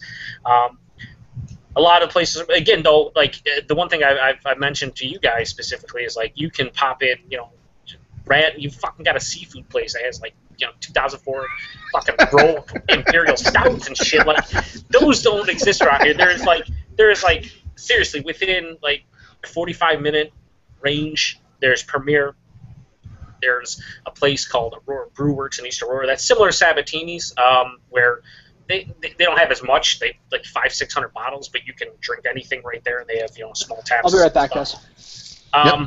There's Village Beer Merchant, which is downtown Buffalo, and then they have another one a little bit to the east of Buffalo. And those are the bottle shops. Really, those are the bottle shops. Then you have Consumers Beverages, which is a beverage chain. It's really not a bottle shop, but you can go in there and get your fucking craft beer. You can go and get there and get your Coke. You can go get bottled water. It's like an actual beverage center. And they have 17 locations. And then there's Wegmans and Tops, the grocery stores. But there's no little just like shithole fucking, I'm going to go to this pizza place, and all of a sudden just randomly, there's Sukaba. Just Sukaba. No, that doesn't exist. There's a lot of good bars and stuff, but yeah, there's nothing like that. So I can only imagine like how many distributors there are around NPA, and just the sheer amount of places buying stuff up too and trying to get stuff. So they probably order a lot of stuff, sit on, and then when people order, it's not fresh. Yeah. I will say this about this beer. One last thing though, like especially where you guys are at. Like I'm not drinking your bottles clearly, but I would say that would be like a good gateway IPA. Like there's nothing just overwhelmingly bitter about it. Over the flavors aren't like extreme or anything. Like you could, if you're like a macro drinker or you want to try like a session IPA, this is probably the way to go. As long as it's not like 2 weeks old, because I would shit your pants. Yeah, I would agree with that as well, and almost like say that this would be kind of like you first get people into IPAs and then step them up to like Two Hearted. Yeah. Yeah, Two Hearted than what we did. I actually had more flavor than this bottle I have right now, which is crazy. And that shit was like a month and a half old. I don't know. Yeah. I don't know. I think they put this out in cans. Do you guys think that there would be a little bit of a difference because we all have bottles? I think it's the formulation of the beer. I don't think it's exposure. Mm-hmm. I've had it in can. I've had it in this. I've had it on draft, and I really haven't noticed too much of a difference. But the cans won't they preserve the hops a little bit better? So maybe like an extra week you might like. Yeah. If in my case, it might actually matter. But if you're drinking a 2-3 month old bottle or can, probably not. But like the fresher it is, probably the better it would be out of a can. But I don't know. I mean, I typically would rather have a can.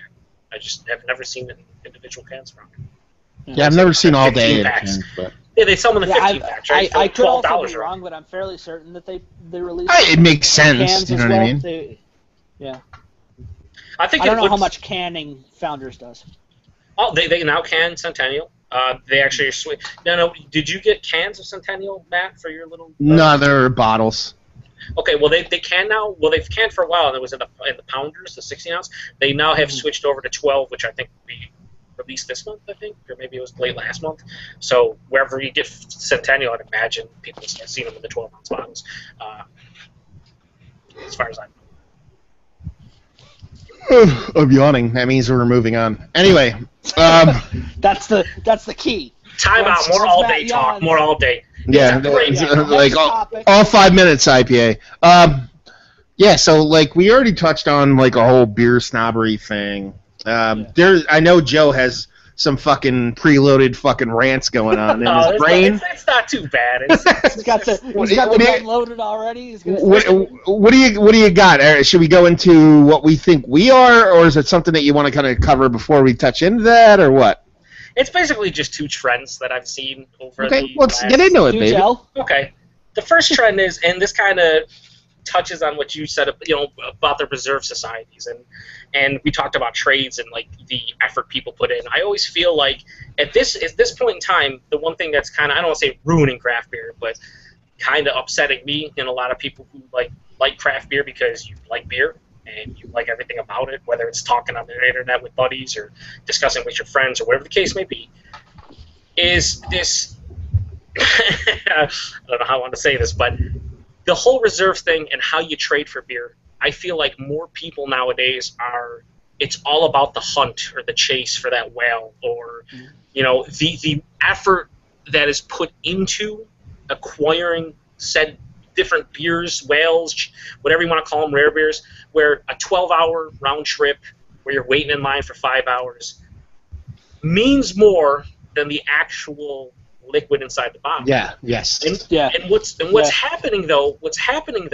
and this is where I get more rant, because I've seen, being on Untapped and seeing like Beer Advocate, just even people here on YouTube reviewing stuff, it's come to the point where all of this crazy society limited, gotta fucking know 7 people, gotta make 4 trades before you acquire the beer you really want, all this stuff that's happening is making people appreciate the good, readily available beer less.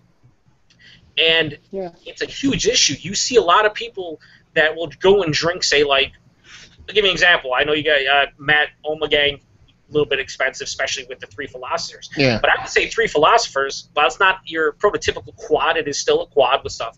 It's one of the best fucking, probably American quads you can buy. One of the top, 5 to 10, right? It's what Ewart, our good buddy Ewart, former Beer Tuber, always likes to call beers like that shelf turds. Beers that you can get at any time and are fucking amazing, but get lost in the shuffle because it's not the next latest and greatest thing. Yeah. And I feel that way about Omegang Hennepin for Saisons. Like, that was the first Saison farmhouse style ale I loved, and it gets great ratings everywhere, and people seem to love it. No one talks about that anymore because Hill Farmstead released 17 Saisons, and they're magical, and I had to fucking, drive through the forest in the middle of winter and almost kill myself to get a bottle. I have a real issue with people. I don't want to say a real issue, but it's very disheartening to see people like review it too hard and be like, 3 out of 5, it's okay. Why? Because it's not made by Treehouse? Is it not made by this New England brewery? And it's like I said, really disheartening to see, because it's like a lot of these people just can't seem to enjoy regular craft beer anymore. Yeah. It has to be especially whatever's in at the a top of review the sense. Yes. If you can't sit down and enjoy a beer, whether you enjoy it or not, if you can't like give your opinion, I mean that must be their opinion, but if you can't appreciate the beer for what it is because it's not from Brewery X that just started out 2 months ago and they're doing the big thing that everybody fucking wants, why are you reviewing? Yeah. It even goes further. It's like, if the beer wasn't made in one of these breweries, or I didn't have to put in significant effort, in their minds when they get those beers, I always feel like they have a preconceived number in their head or preconceived notion. It's like, I did all this work, so this beer's automatically going to be amazing. And that's how a lot of those places get the hype. And then some regular folk, good old country folk, we get it, and you're like, that's a really good beer, but I don't know if I drive, fucking 12 hours round trip to get 6 bottles of it or cans. Like for myself, I appreciate Trogs and Victory more now that I don't live at home. I'm like, I just fucking want a Victory beer. Like, it's like kind of like a beer homesickness for me. I'm like, I went to Premier Gourmet a couple months back with some friends, and I bought like fucking Troganator and like all this different shit that I literally walked past every day because I'm like, oh, it's always there, and now I'm like, oh, it's not always here. I want that now, and like, I totally agree. I took it for granted, and I know I have always said that I've taken it for granted. It's one of those things where it's like, a newsflash. I'm not sure a lot of people know this, but like, I do the whole fucking. I love beer labels. Like, labels are one of my favorite things. Like, I love beer labels. I actually like bottles too. It's like something cool. I can't tell. What's that behind you? But I'm gonna tell you right now. What the name doesn't make it taste better. The rarity doesn't make it taste better. You know what I mean? Like, but they're actually, you know what? That's a fucking lie. That's a fucking lie. Actually, it does. And not that the outside actually makes the inside taste better, but if you want something bad enough and you go through a ton of effort to get it, your brain's gonna make it taste better. It actually doesn't taste better. You know what I mean? But there's what I'm getting at, though. That's exactly what I'm getting at. Is like, people, because of the effort you have to put in, it's automatically bumped up like a half point in your mind, or like a full point. It's like, this beer could be like a 4.5 out of 5, in your mind, but that's because you raised it an extra half point or more. Yeah. It's a 5, it's a 4. And it upsets me because you see these people just throw out, fucking world-class ratings, this and that, and you always sit there and think to yourself, like, is it because they had to put in that effort and because of the whole surrounding thing they had to do to acquire that beer, or is it because it actually is a fucking amazing beer? And more time, and I'd say at least half the time, it's not as good as people make it out to be, just because it's more of the entire thing as opposed to just the liquid. And it's almost like a weird, retarded, like fucking like self fucking what's the word I'm looking for? Like self whatever. People doing that. Like when I find a beer that is readily available and cheap, I go fucking freak out when it's good. Like, I'm like, oh my god, I found a fucking beer that's fucking delicious, and I can get it whenever I want. Oh my god, this is the best thing. And like people are like, oh, no. Like, I'm like, I can get this beer whenever I want. I go pick it up, I drink it. It's awesome. That's what I want. Not like, oh, I had to, I got ass raped by a fucking rabbi, and then he fucking dumped some syrup on my head. He shipped me to Syria, then I walked home, and then that's how I got my beer. No offense to Jewish people. I don't know why I said rabbi. Anyway, it's just words are coming out of my mouth. A little bit drunk, guys. A little bit drunk. No. You know what it is? It's actually like there's this label came out on this beer today, and we were talking about it on a radio show, like this, like really offensive religious fucking label thing, and that just kind of popped in my head. Anyway, I was trying to give you an out. No, because that's the thing. If you're drunk, then that's actually what you mean. Like, that's true serum. You know what I mean? Like, no. He's anyway. Definitely drunk, no. Yeah, but that's what I mean. Like, I get so excited. Like, when I went to fucking Breaker and I had their 16 ton. I really love that beer. Like, I'm super excited they make it. That was a really good. And I'm like, now I'm gonna get more of that. Or like locally, like local people, like I shit on them, and people are like, oh, you're just shit on the local. I'm like, no, I want the place 13 feet over there to make the best beer ever. That's what I want them to do. So I can get it with like whether it be local, like Weyerbacher, Saucony Creek with their Maple Mistress, like fucking 16 ton from Breaker. I want those beers to be fucking good. I want all the beers to be like that. Dude, I brought up a 4-pack of the Endless Grasshopper. Yeah. I drank it the other night. And I'm like, fuck, I wish I brought more of this up here. This was like probably, this was the first beer from Endless that I've ever had. But at the same time, it's a really fucking good pale ale. I'm like, this is what I want on a hot day, sitting outside, drinking beer with a couple friends. And I'm like, fuck, I feel like I did myself, and like almost to a point, my friends, for like sharing it with them. I'm like, I did almost a disservice by bringing up only 4 fucking cans. I'm like, fuck. Yeah. I'm drinking this. It's really fucking good, and now it's like, oh, it's gone. Shit. Yeah. Yeah. The other rant I had was a quick one, and it was a direct opposite of what I just said. But get this, and how dare I? Because how dare you? Because honestly, it's really what that specific person, I don't know, did in his video. I've seen a lot more of that. These people that get these rare and limited beers and these so-called whales and white whales and shit on them just to be different. I'm seeing so much of that. Like, I don't want to go. It's not to be different. It's almost to be a dick. Yeah, like just, oh man, everyone talks about how amazing it's all right. It's okay. Like, it's nothing. Yeah. Well, here's the thing for you. Like, and we've talked about this before. Like, if you don't open the fucking beer on the fucking video, then I literally click stop. Not that, because then some people are like, oh, I'm just saving time or whatever. It'd be like, no, because it takes 3 seconds. 3 seconds is not gonna fucking make or break a fucking beer. You know what I mean? And you gotta pour it. Ooh, there's another fucking 10 seconds. So if shit's open in front of you, I'm not gonna pay attention. I'm not gonna fucking do it. It just doesn't fucking matter to me. That is one of my pet peeves, no doubt. watching. You're right. If you want to jump cut or fucking make your review a little bit quicker, and so you keep it under 5-6 minutes, then just talk less, get to the point. I mean, I don't understand cutting out a lot of people now. I've noticed too, like in videos, people are like they're like, all right, let's get a taste. And then it's a jump cut to them already talking about beers. Like, you couldn't even show me you sipping it. Like, I need to jump cut the sip now. Yeah. I need to jump cut the sip and the aroma. Like, let me get into the aroma. What do you got to sit there for 2 seconds and gather your thoughts? Oh, what am I getting in that? No, just fucking smell it. Tell me what you think. Taste it. Tell me what you think. And then give me your final, little, rating. Like, it's not difficult. And if it is too difficult for you, you probably shouldn't make videos. But yeah. I don't know. It's one of those things.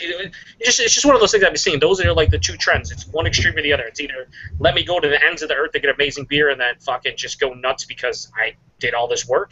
And it's the other people that are like, hey, I see those guys doing that, so now I'm going to go to the ends of the earth, and then I'm just going to shit all over the beer because I want to be an ass, like an asshole, like Joe said, or just be different. I don't want to follow what everyone else say. I don't care if it got 100 out of rate beer or beer. I don't care if everyone on YouTube says it's amazing. I'm going to say it's a fucking 80 because I'm a rebel. And it's like, you're not. You're just not. You're probably lying to us is what's happening. But I can't fucking see you actually pour the beer on camera, so it doesn't matter. All right. Anyway, that's it. Pump the brakes, baby. Yeah. So yeah, let's see. We're gonna go over who we think we are. Am I a beer snob? Am I a beer geek? Fucking everybody's a little bit of both, and that's not a cop out. I like to think I'm more. Everybody likes to think they're more beer geek than beer snob. But I can be an asshole a lot, not just with beer, but I mean, I do think. How do I put it? I think I don't even want to go beer geek, beer snob. I think I can talk like do the old curmudgeon. Fucking 17 years ago. So that comes off beer snobby. Fucking, sometimes when I'm like, okay, I had this beer, and if it's local and I love it, and no one can have it, it can come off somebody as beer snobby. But I don't think it's at my core. That's what I'm trying to say. I'm just trying to talk about shit. But in the grand scheme of things, when I pick up a beer nowadays, two things come to my mind. I want to review it, and I want to drink it with somebody. A lot of times I'll drink beers by myself. I have no problem with that. I've stated that before. I have no problem drinking by myself. People view that as a fucking horrible thing for people to do. Not nowadays. What's up? I said not now. People shouldn't look like that nowadays. Yeah, so it's like there's so many beers in my fridge right now that I'm not drinking because I'm saving it for when other people are around. And it's not because I'm like, I want this person to taste this beer because then they'll fucking think I'm Mr. Cool fucking super cool pants. You know what I mean? Because that's a thing. But no, it's more like, okay, I think this might be good. I don't know. I haven't had it before, but I definitely want somebody else there to fucking drink it with me. You know what I mean? I think the whole drinking by yourself thing, there's a difference between having a beer or two, having a couple beers by yourself while you're doing whatever, and drinking like a bunch of liquor by yourself. Or drinking like a 12-pack of fucking or 24-pack of Milwaukee or something. Yeah, if you're drinking an entire case. If you're drinking really anything, let me amend my drinking liquor. If you're drinking anything for just the purpose to get drunk, then that's like a 3-year-old PBR, right? They're all like 4 years old. That's my picnic hall. I feel like there's a difference between drinking something for the sole purpose of getting drunk versus I feel like a beer right now, or I feel like having a whiskey right now, or whatever.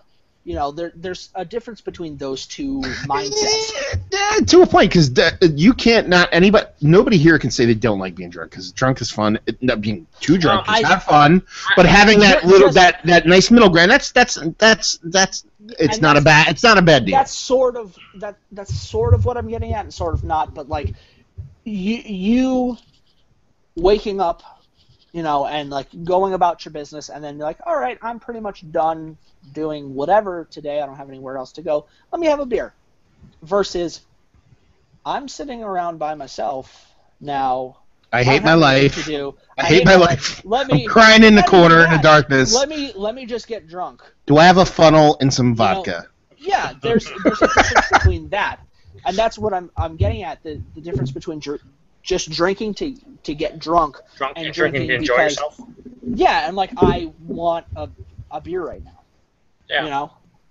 Yeah, no, Matt. To be honest with you, getting drunk or buzzed is a byproduct of drinking because obviously it's alcohol. Yeah. And I have no issue with it. Like it's all right. I mean, I don't not like it. But if I had a preference and you could tell me, you could drink, fucking 20 beers in an hour and not feel anything and you're not going to get drunk and whatever, I'd prefer it because so much of my...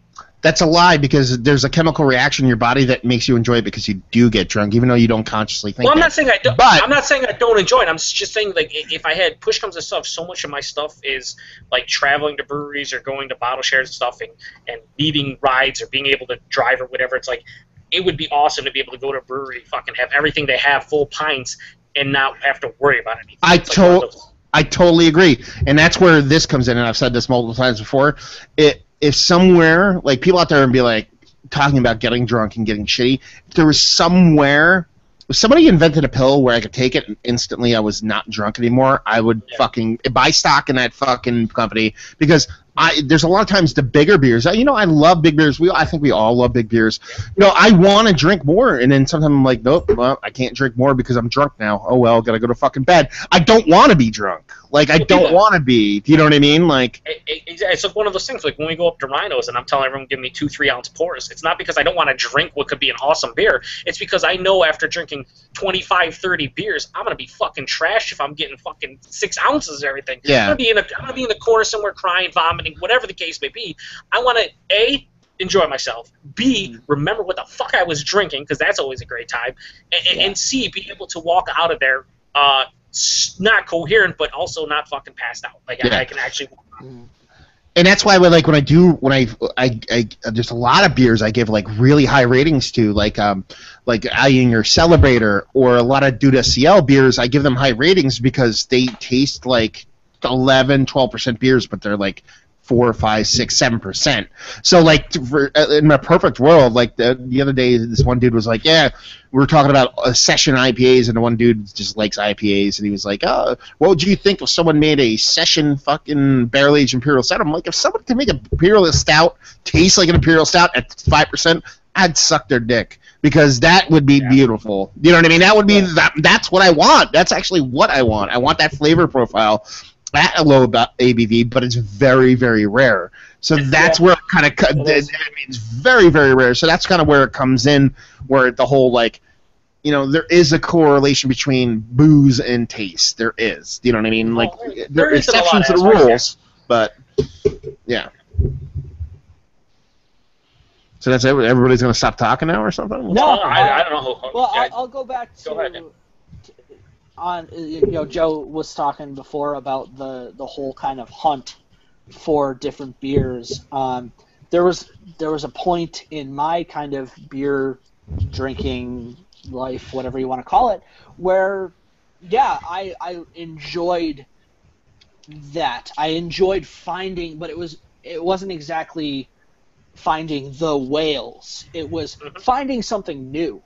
And there was a point where I worked at, before I was up here, before I came to brewing school, I worked at a local hospital as a nurse aide, and if I had a bad night, I would pop over, if I worked till 8 o'clock, from 3 in the afternoon to 8 o'clock at night, I would pop over to Krugel's Georgetown Deli. It's another local bottle shop to us.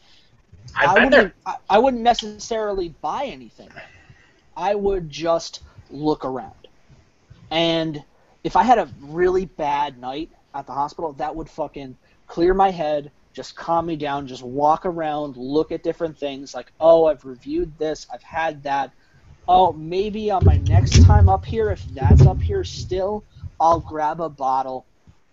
But it was for me, and you could someone listening can take this however they want. For me, it was a way of coming down. It was a way of just kind of relaxing, clearing my head. It was the look for a different beer. Like maybe they got something new today that I didn't see the last time that I was in. And it wasn't necessarily even buying anything. It was just looking around. And that was kind of my own version of that hunt for new beer. Honestly, Joe, I do the exact same thing at Premier. I know the manager quite well. A lot of the workers, I've brought them beer from other places. They have given me beer from Ethan, the manager there, has given me stuff from his own cellar and stuff. And I will pop in there, try to do it on a weekly basis. Even if I don't anticipate buying anything, I just like going to see what they have. I like to talk with them, see what maybe is coming down the pipeline, and just kind of just walk around. It's kind of like you kind of clear your mind. It's kind of enjoyable, I mean, it's nothing spectacular. It's not like anything mind blowing, but for me, it's like a nice release to just go there for 15, 20 minutes and just browse around. So I see definitely where you're coming from. I did it today. I moved this back like a half an hour just so I didn't rush, and we got out like real early. So I stopped at Krugel's and just walked around. I did pick up something just because I was like, pick up something just to pick it up, just because I have those. Typically, I'll do the same. You got it. Yeah. It's also like certain beers. Like I have certain beers that are like, okay, there's nothing new or nothing unique, I guess you want to say, that I want to pick up. So where's that one beer that I know I can buy and throw some away in the cellar and drink a couple, and then that's like the beer when there's nothing else around beer. Like today, it was Kullerbacher Eisbach. I will buy these all the time when I have nothing else to buy and be like, okay, Kullerbacher Eisbach time, and this is the only time I buy it because it's always readily available, That's awesome. I mean, but I think to go back to your whole Beer Snob versus Beer Geek, I don't want to say, forget both those terms, and I don't want to say I'm a beer enthusiast, but I just am very passionate about beer in general. It comes down to, I have probably tendencies all over the place. I'm sure I could be a snob at some point, I could be a geek at some point, I could be an asshole, I could be a great guy, whatever the case may be. You're going to have all those tendencies. I'm a little bit more conscious of not being that prototypical beer snob that I talked about earlier about, I had this before, hey, you should drink this, or pushing on people. Like, I don't do that. And like I said, when I first started drinking, I definitely was one of those guys that tried to, push it on people and say, hey, whatever. That was very quick, and I grew out of that very quickly because I, realized right away, like, hey, not everyone, enjoys that. But yeah, there are things like it's all the perception of what your definition is of beer, being a beer snob or a beer geek. And people might think being a beer snob is just someone who likes craft beer.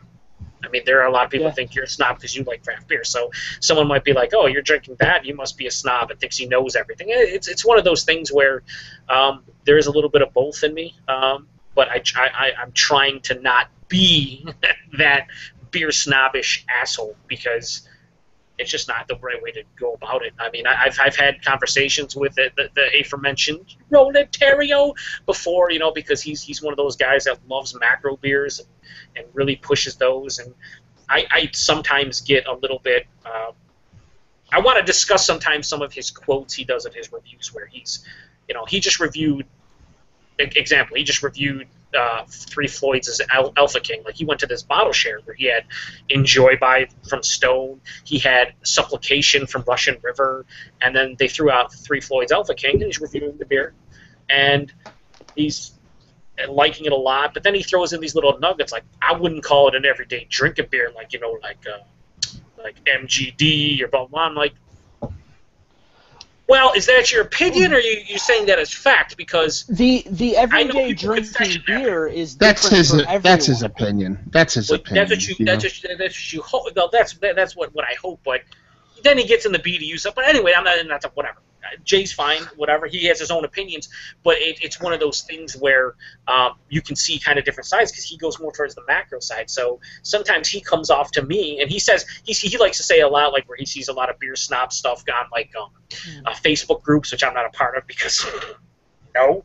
But like the Facebook groups, I can only imagine, and I'm sure he gets attacked a lot. But then I see these little nuggets of things that he puts in his video, and I always think back to myself, like, Jay, I can kind of understand why someone might attack you, because some of the stuff that you do say sometimes comes off and can be misconstrued as being a snob towards the macro side. So you can play both sides of the fence. At the end of the day, though, none of it really matters. That's what I think people don't understand. None of it really matters. No, I mean, like, Jay's a different beast than everybody else. Do you know what I mean? That's the thing you have to realize. That. You know what I mean? Like, he's just...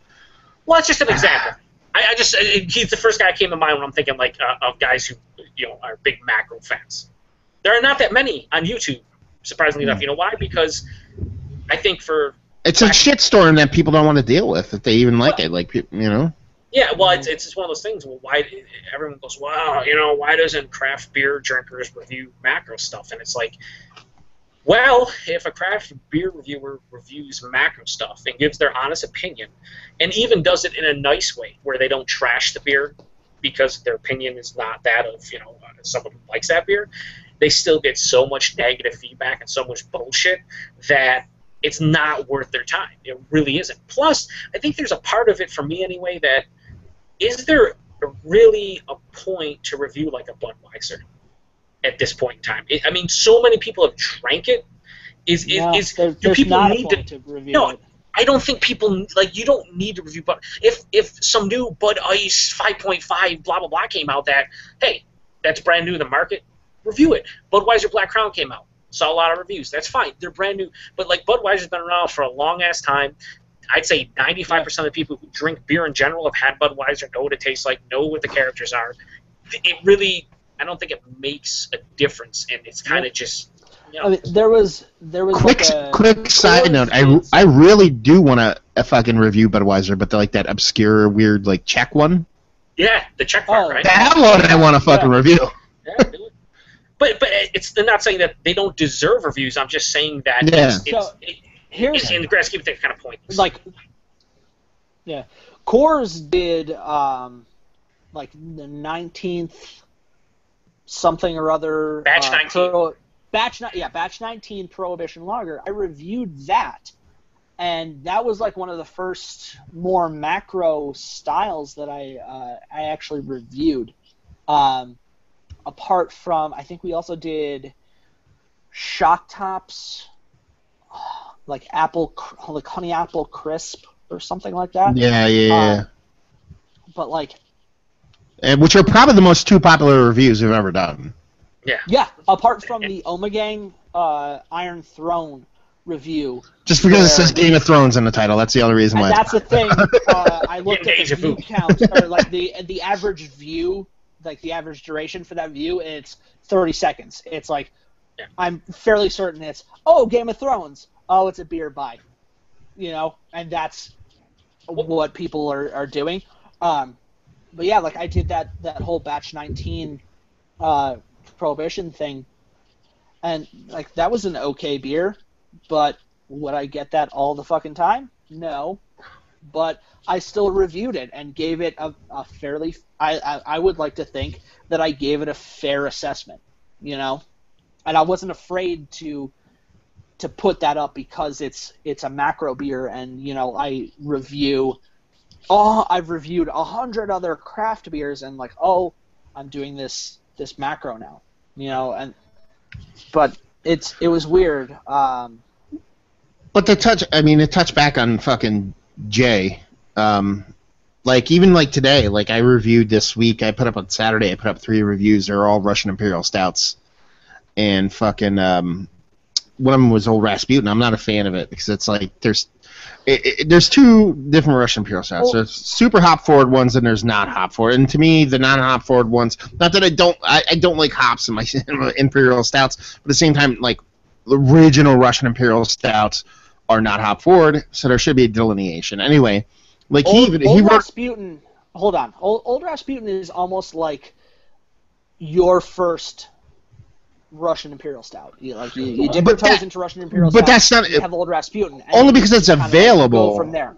Like, like, Old Rasputin's almost like a fucking, like, a black IPA, like a Cascadian ale. You know what I mean? It's like fucking. But the thing is, like, even Ron commented on it, and the comment was, "I guess I'm not picky enough." Do you know what I mean? Because I like this beer. Like, that's just like, no, it's not. It's not that you're picky. You just like shit, and I like shit. Like, it's not a matter of picky. You know what I mean? Like, the thing about Ron is he takes a lot of like comments to heart. Brad from Brews Under Review. So Ron, we're talking about is the Louisiana beer reviews. Jay Terrio. Is that okay? Yeah, Jay Terrio. Brad from Brews Under Review posted a comment on one of Jay's videos, and it was kind of harsh, but you know, he also told Jay he was just, you know, joking around, but he says something like, Jay, hop resin isn't a proper reviewing term because you can say that, but you know what that How is hop resin not a proper No, not a proper term, but like saying, like, he always says, like, I'm getting roasted barley and I'm getting hop resin, but he never goes into, like, the actual character of the hop. He just goes, getting hop resin, everyone knows what that tastes like. Well, if you're reviewing Not beer... really. Well, that's what I'm saying. That's where Brad was saying. Hop, you're being too generic with your term. If you say, guys, I'm getting roasted barley, well, roasted barley can give you how many fucking different characters. Same thing with hop resin or hops in general. Same thing with yeast. If you're going, oh man, I'm getting Belgian, just a Belgian yeast. Well, what the fuck does that? That means you're getting Belgian yeast. Great, Belgian yeast is in the beer, but what is that giving you in terms of characters and notes and that could be this, or is it bready? Is it spicy? Is it what? Yeah, Explain. You say hop resin, and so Brad said that in one comment on a review, and he goes, Jay, that's not a great tasting note because not everyone knows what exactly you're talking about because it could be, depending on the hop, it could be so many different characters. And Jay, to this day, like in every review after that, like every other review, he always will say, I'm getting hop resin. Well, guys, some people say that's a bad tasting note, but I feel like if you know what hop resin is, then you know, like grapefruit and stuff. And it's like, Jay, that's not what it is because there are how many different hops at this point in the game? Yeah. It's not. You have to be more. So it kind of like with that comment, he gets really picky about what people say about his reviews. But then when someone like in this fucking chat will mention or talk about his stuff, he will get very angry. And I always tell Jay, it's like, it's not that anyone's making fun of you, but we're trying to say from one aspect, like how people can say you're not being specific enough, or your reviews, you're not giving us enough. You're supposed to be reviewing this beer, and you're giving us generic tasting notes. Well, that's not really telling anyone what it tastes like. You know, if you just went to a review and said, hey, roasted barley, hop resin, and Belgian yeast, I'd come out with that with not knowing anything but the ingredients of the fucking beer. Yeah. Like, you know, you got to be more specific. But anyways, whatever about Jay. Where did Joe go? He dropped his iPad is fucking apparently possessed or something. I don't fucking know. So he'll be back in a couple seconds. Actually, you know what? He's gonna fucking email me saying, "Can you send me?" Oh, there he is, and he's back. Yeah, I'm back. I used the time that I crashed to go to the bathroom and grab a beer. So anyway, to go back to Jay. You pissed like fucking the Flash? Like that was like 2 seconds, dude. He probably has a growler next to him. Son of a bitch. And then my iPad slips off my my makeshift stand. Yeah, because it's not like you can buy a stand for like $1. The one you gave Rhino used it in one of his fucking couple of his reviews, and he got pissed because it kept on falling down. The one I gave him? Oh, the one I accidentally left at his house that he uses. The one you accidentally left at his house that is now his, apparently. He was like, this thing's fucking dropped like 3 times reviews. Like, this is stupid. I'm like, all right. But yeah, as far as Jay goes, whatever. Which one is that? Was that the tripod that you gave me, Matt? No. It's the It's something completely different. It's these stretchy things I use for my phone. The one I left in his house has a suction cup attached to it, and what I was using with that was I'd like stick it to my car window when I was driving up, or like to take video reviews when like at weird angles and shit. I just left it at his house. It's like the it's not a tripod, but the mount part in the fucking actual like part where you stick your phone in costs like $3 on eBay. It looked like it. I use them all the time though. They work fantastic for phones. That's the thing. I don't think he's using it with his phone. It was his phone. It was his phone. Yeah. Well then, he's Canadian. He's Canadian. He's a rhino. What do you want from him? I don't know. I want to go on to a topic. It's not like it's been 2 hours, but one topic is your video you posted from Backwards Land, right? that I think it was like around the 119 to 126 mark of some guy that was a whale chaser. When you told me that you met a whale chaser, that's kind of what I envisioned. So I just want to point that out there. It was what it was. Like I wasn't making shit up. You know what I mean? It was fucking exactly, fucking exactly what happened was what I said. I'm not a whale chaser. I guess I am. No, you definitely are. Because like 5 seconds later, it's like, I went to Dark Lord there, and I had 45 whales that I wanted to check out. I got 20 of them done. Oh, it was. I had to put that in there. I have to put that in there. Just look from 119 to 126. I gotta finish watching that video, you know? Yeah, just watch it to the point where you see the brewery reviews and then skip to the end where the slideshow is and all that shit. And then if you want to watch a brewery review, that's why I put the table of contents in there. I'm like, okay, if you want to see the fucking brewery reviews, knock yourself out, but this is the whole fucking thing. I was so fucking... what's the word? Disheartened about that fucking video. Like, I had all this funny-ass fucking, like... footage from us like at the fucking hotel and then fucking us at Chad's, and I lost it fucking all. Like there was an extra fucking 20-30 minutes in there that was actually pretty fucking hilarious, because the funniest shit is when we're not fucking recording. You know what I mean? Or the owner of the hotel comes in and yells because it was so fucking funny. I actually loved the ending with the fucking me videotaping us coming back from the fucking take some acid. I'm like, man, I don't think you need any acid. And then I start fucking going into the spiel about the lady. I turned into an Asian lady, and you go, you sound like an Asian lady. I'm like, we were fucking hammered. It was good times. I enjoyed it. So, Matt, I just want to make a little side note. I just opened up my homebrew Imperial Stout. Son of a bitch. Yeah, that's a weird name for it. Son of a bitch is kind of a weird name for a beer, Joe. As I drop, yeah, it really is. As my iPad just randomly slips off of my stand, and I spill some all over my shorts. As you drunkenly break shit, Joe. That's what that's called. Is there a break in here where we could just take a break and let Joe collect himself? I know, right? I have talked about implementing a break. No one has taken me up on that offer yet. We just gotta make them as we go along. But yeah, it's a lot different from when we reviewed it when I was home. I don't know if it's the temperature of the bottle, but it's really weird. I'm getting a lot of that fruit character that we originally hit, compared to like roasted malts and like coffee and chocolate that we got in our review. Was that the one you brought to? I had that, right? I brought a bunch of shit. No, but you brought specifically his homebrew, and I'm pretty sure it was an Imperial Stout you brought. No, I brought like 4 Joe homebrews or 5 Joe homebrews. Well, yeah, you brought a sour that I did. I brought a sour. I brought a barley wine. A brown ale, and something else maybe. I almost, because Paul had his session stout that was like 4.2 with coffee and cocoa that we had. The first 2 beers that we drank at the hotel was Paul's homebrew, and then an Imperial Stout from Joe. I remember that because I wasn't drunk yet. It was the first 2 beers, and you were like, "Here, try this," and I had it. It was very roasty, is what I remember. That's the only reason what you were talking about. I remember it was super roasty, but it was still quite smooth. But there wasn't a ton. Did I have you bring up any of this? No, I think I. It's not this Imperial Stout. Yes, I brought an Imperial Stout. Okay. It was the one right before I came up, because I was at your house and we were drunk, and I'm like, "Give me beer to bring up," and you're like, "Where's the fucking beer?" And you threw it in the fucking thing, and you gave me like 5 bottles or some shit like that. Okay. We were very drunk. Clearly. And then pretty much every one of them I fucking lost. Like I lost Sweet Repute video. I lost fucking a bunch. You got that back. You put that up. With Sweet Repute, then I missed another one. There's some videos I lost because the audio got fucked up on it. Like the video was there, but the audio was so. Yeah. I remember the Sweet Repute. We had no idea because we're like all of us. Who has it?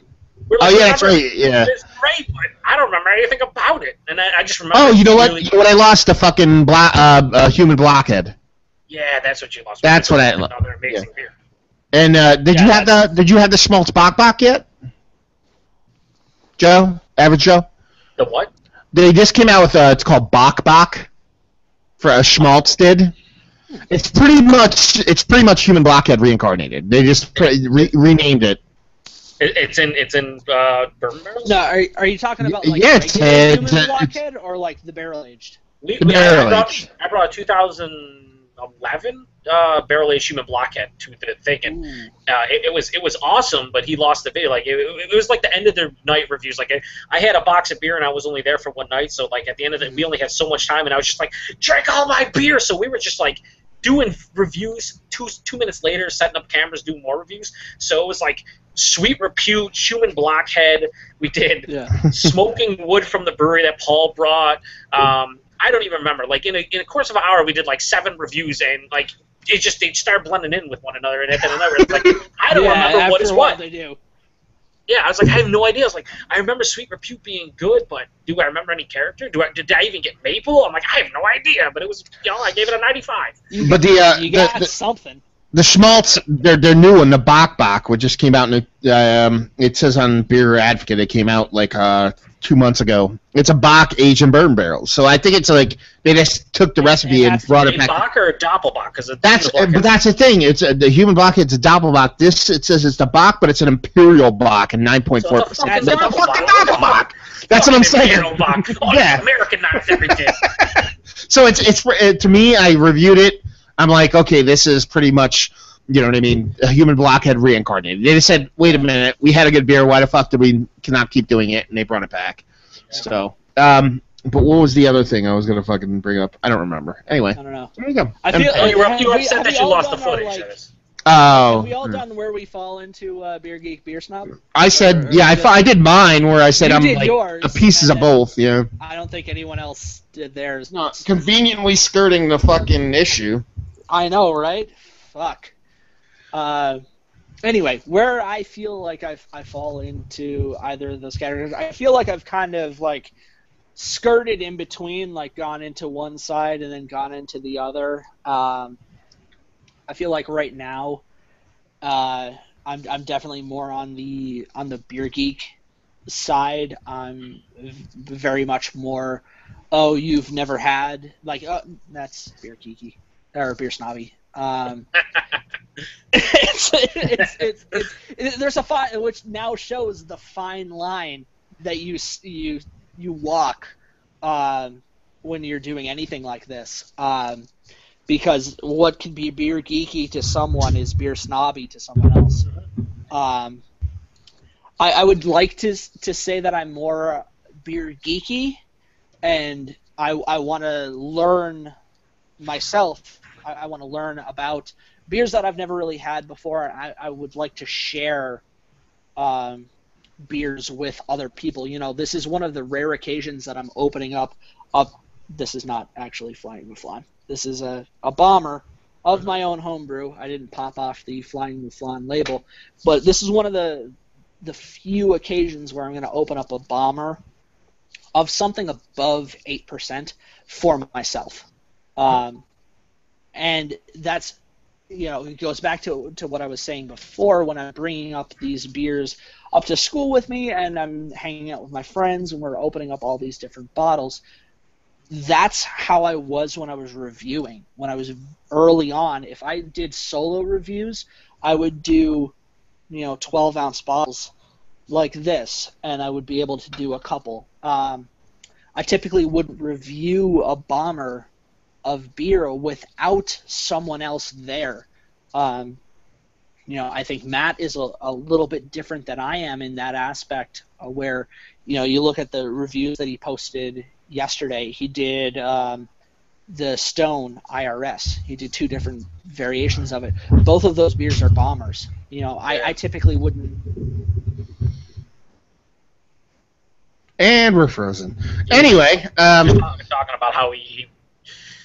Well, it doesn't matter because everyone will hear on the podcast, but you whatever. He was just saying that he typically doesn't drink bombers to himself, and he likes to share them and things of that nature. So. I think we all feel that way. You know what I mean? I drink bombers to myself. All right, I'm back. I do. Yeah, you don't have to say you're back anymore. It's pretty much where it's like we know. You know what I mean? Like your iPad's awesome.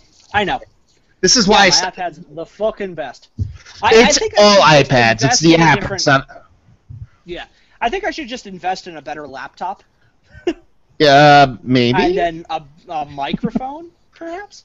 Yeah, that wouldn't hurt. Maybe. Or just a nice webcam, really. You don't even just get a decent webcam. You have to actually, it's a weird thing with Google Hangouts. You actually have to have a good computer in order to broadcast in HD. It's weird. You need a quad-core computer, minimum, to broadcast in HD. But if you have a decent webcam, you're usually good to go. Yeah. So, anyway, what I was saying before I crashed, I should be able to time this thing, because it seems like there's a specific amount of time, and then I just fucking crash. It does seem that way. But anyway, what I was saying before, when I would review, I typically wouldn't do a bomber of beer by myself, and that kind of goes into my whole I want to share beer that I buy with other people, whether that's a beer snobby or a beer geeky thing. That's kind of up to your own view. I've always kind of looked at it as more of a beer geeky thing. I want to, but at the same time could be beer snob. I'm going to go back and forth between this all the time. It kind of goes into what Matt was saying before of like the people who kind of, quote unquote, get off or get high on the sharing aspect. But that was always what I wanted to do. I looked at beer. I've always kind of looked at beer as something to share. Whether it's a 12-ounce bottle, whether it's a Bomber 750, a cork and cage bottle, whatever. I've always looked at it as something to share. I'll have beers by myself. I'm in my apartment by myself now, and I'm drinking. But if given the choice, all of the beer that I have here I would share with someone, whether it's one other person or 5 other people. It doesn't really matter to me. Whether that's a beer snob thing or a beer geek thing, it's whatever. It's what I personally like to do. I like to share things that I have. Yeah, me too. I like to share thoughts and anger and all kinds of good stuff. I like to just be selfish as absolutely. Yeah, buddy. Fuck everybody drinking fucking all the 750s. I'm buying 64-ounce growlers, a 12% imperial shot with stouts, drinking myself. Drinking them all by yourself. All by myself. No, I Baruch Assault 716, baby. Nice. For me, well done. It's yeah. I'm frazzled. No, it's one of those things where I don't really actually like the labels. I think that's one thing we do. Like Beer Snob and Beer Geek, I understand they exist. I understand people use them. I don't like to be pigeonholed by a certain label, because you can just start going, beer nerd, beer this, beer that, whatever. Beer enthusiast is another one where I feel fits, I think, more of our type. Like, because you're enthusiastic about beer.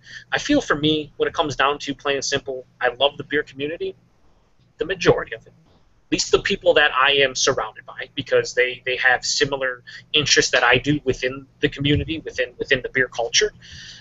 And while beer is, I guess you want to say, the focal point, or everything revolves around beer, I like the experience when it comes to beer in general. Because there are so many good things that I've experienced in the last, 6.5 years of drinking craft beer and going to beer fests and get-togethers and hanging out with people. And it's been more about the people I meet and the experiences I've had than the actual beer itself. But the beer itself is the focal point.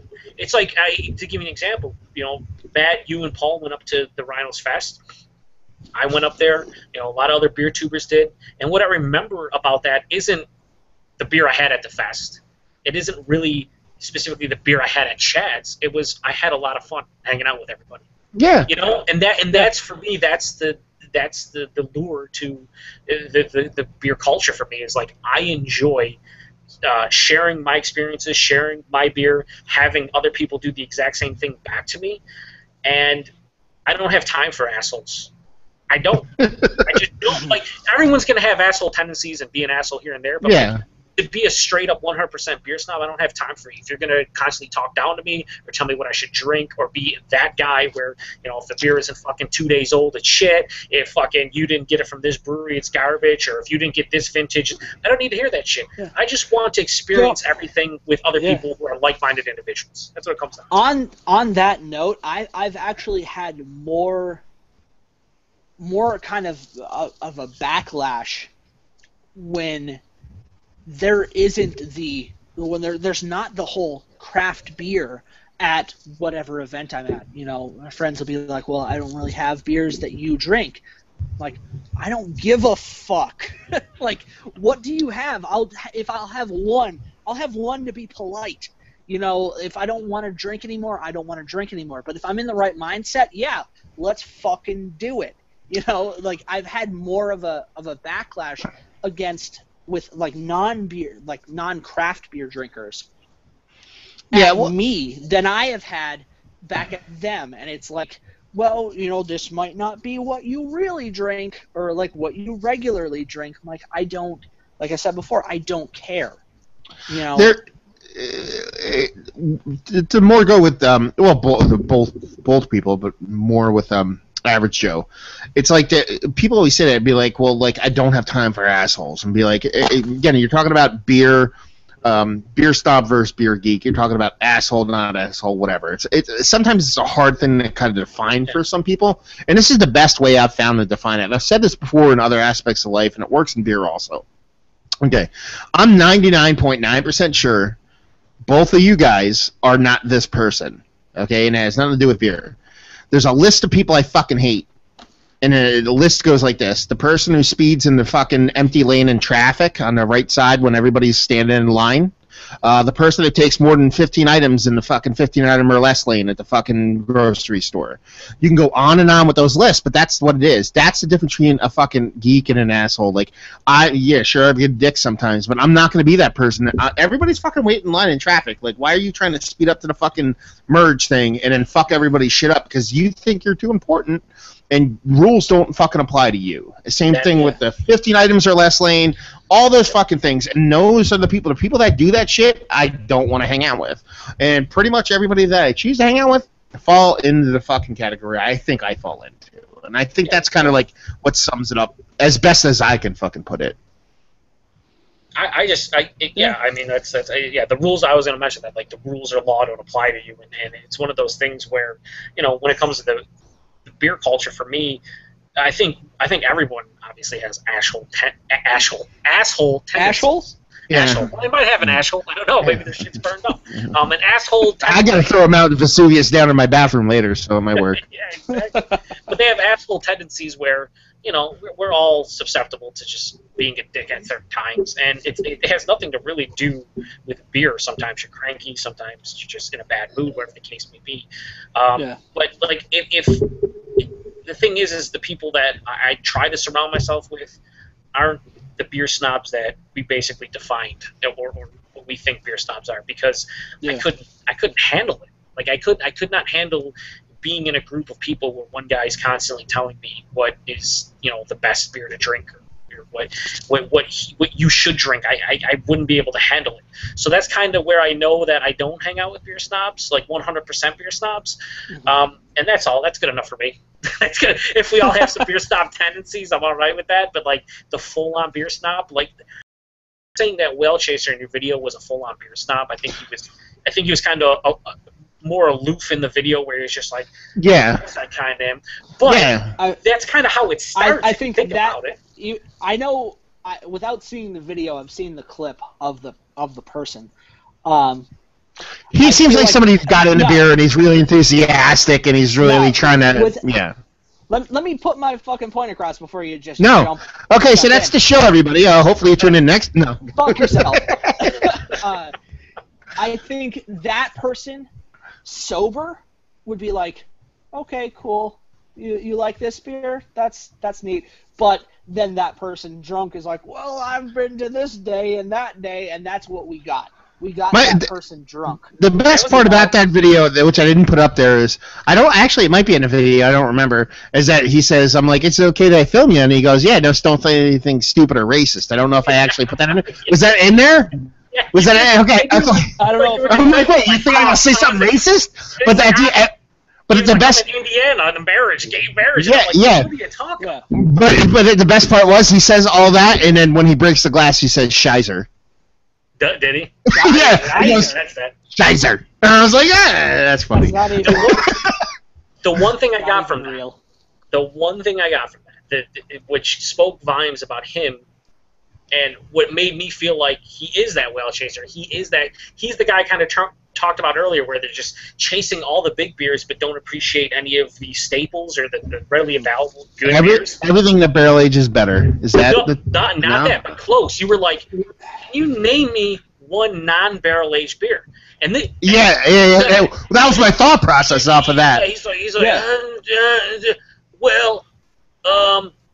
at Dark Lord Day, I had Proprietor's Reserve from Bourbon County, and I'm like, that's not a non-barrel-aged beer. That's just a barrel-aged beer with coconut was last year, and this past year was the one that was fucking the Mexican stout. And I'm like, that's how I could tell, like, he probably has never had a fucking Courage or have never had a fucking Old Rasputin or anything. He probably doesn't even know what exists at this point. And that was like last week when we were talking about people getting in a beer.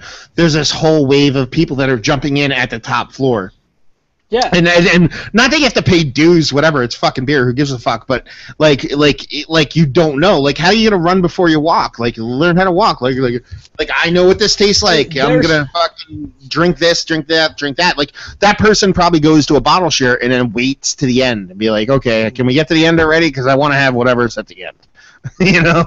I mean, there's definitely people that have jumped in, at least in PA, that have jumped in to craft beer with Sunday morning stout, you know? Yeah. And I feel like every couple of months there's a new barrel-aged imperial stout that comes out, and everyone's like, oh, this is so much better than KBS. It's like, okay, that's all well and good. Well, what about all the other things that brewery puts out?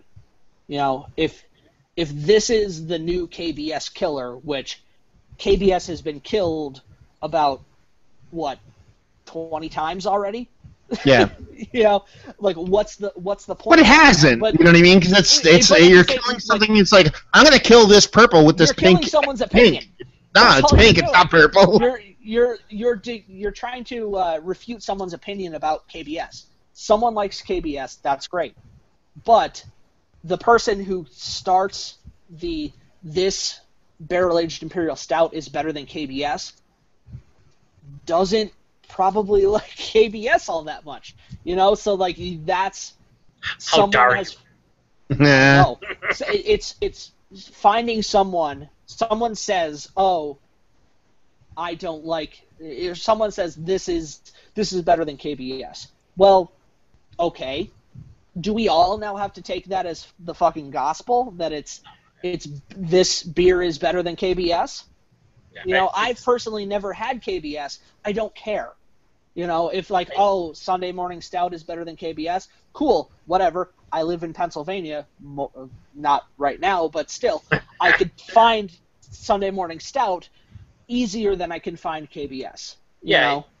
I totally agree. And to go back to, I totally agree with your point, but also to go back to Matt's about the whole run before you walk and everything, I think it's one of those things where I think if you get into craft beer, good beer, whatever you want to call it, if you get into it and you start from the bottom, it's almost like joining, like being a rookie on a sports team and winning, you know, the championship the first year.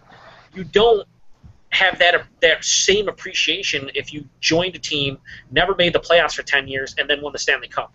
It's that it's that build up, that journey you go on to try all these beers, and then you finally find one that just blows your mind. A lot of these people nowadays jumping in head first into the barrel aged and sour sauce stuff, it's not that they don't appreciate stuff, it's that they get burned out quickly. When you start at the top, Yeah. Only way to go is down. There's nowhere else to go. You have there's not a glass ceiling. There's a fucking steel ceiling, and you're not busting through that because you're already there. You're just gonna keep on going, and you're gonna fluctuate. When you're starting at the bottom and I'm drinking a Pilsner and a brown ale, and there's this style and that style. You find out what you don't like, what you do, what you can tolerate, what not, and then you find those beers. You just start going upwards. That's how it was for, I'm sure, a lot of us. When you find those beers and those styles, it might take you years to fucking find a style that you're like, holy shit, this is my style. But when you start at the top, I can only imagine how disappointing it's gotta suck. After a couple it's years. Gotta fucking suck.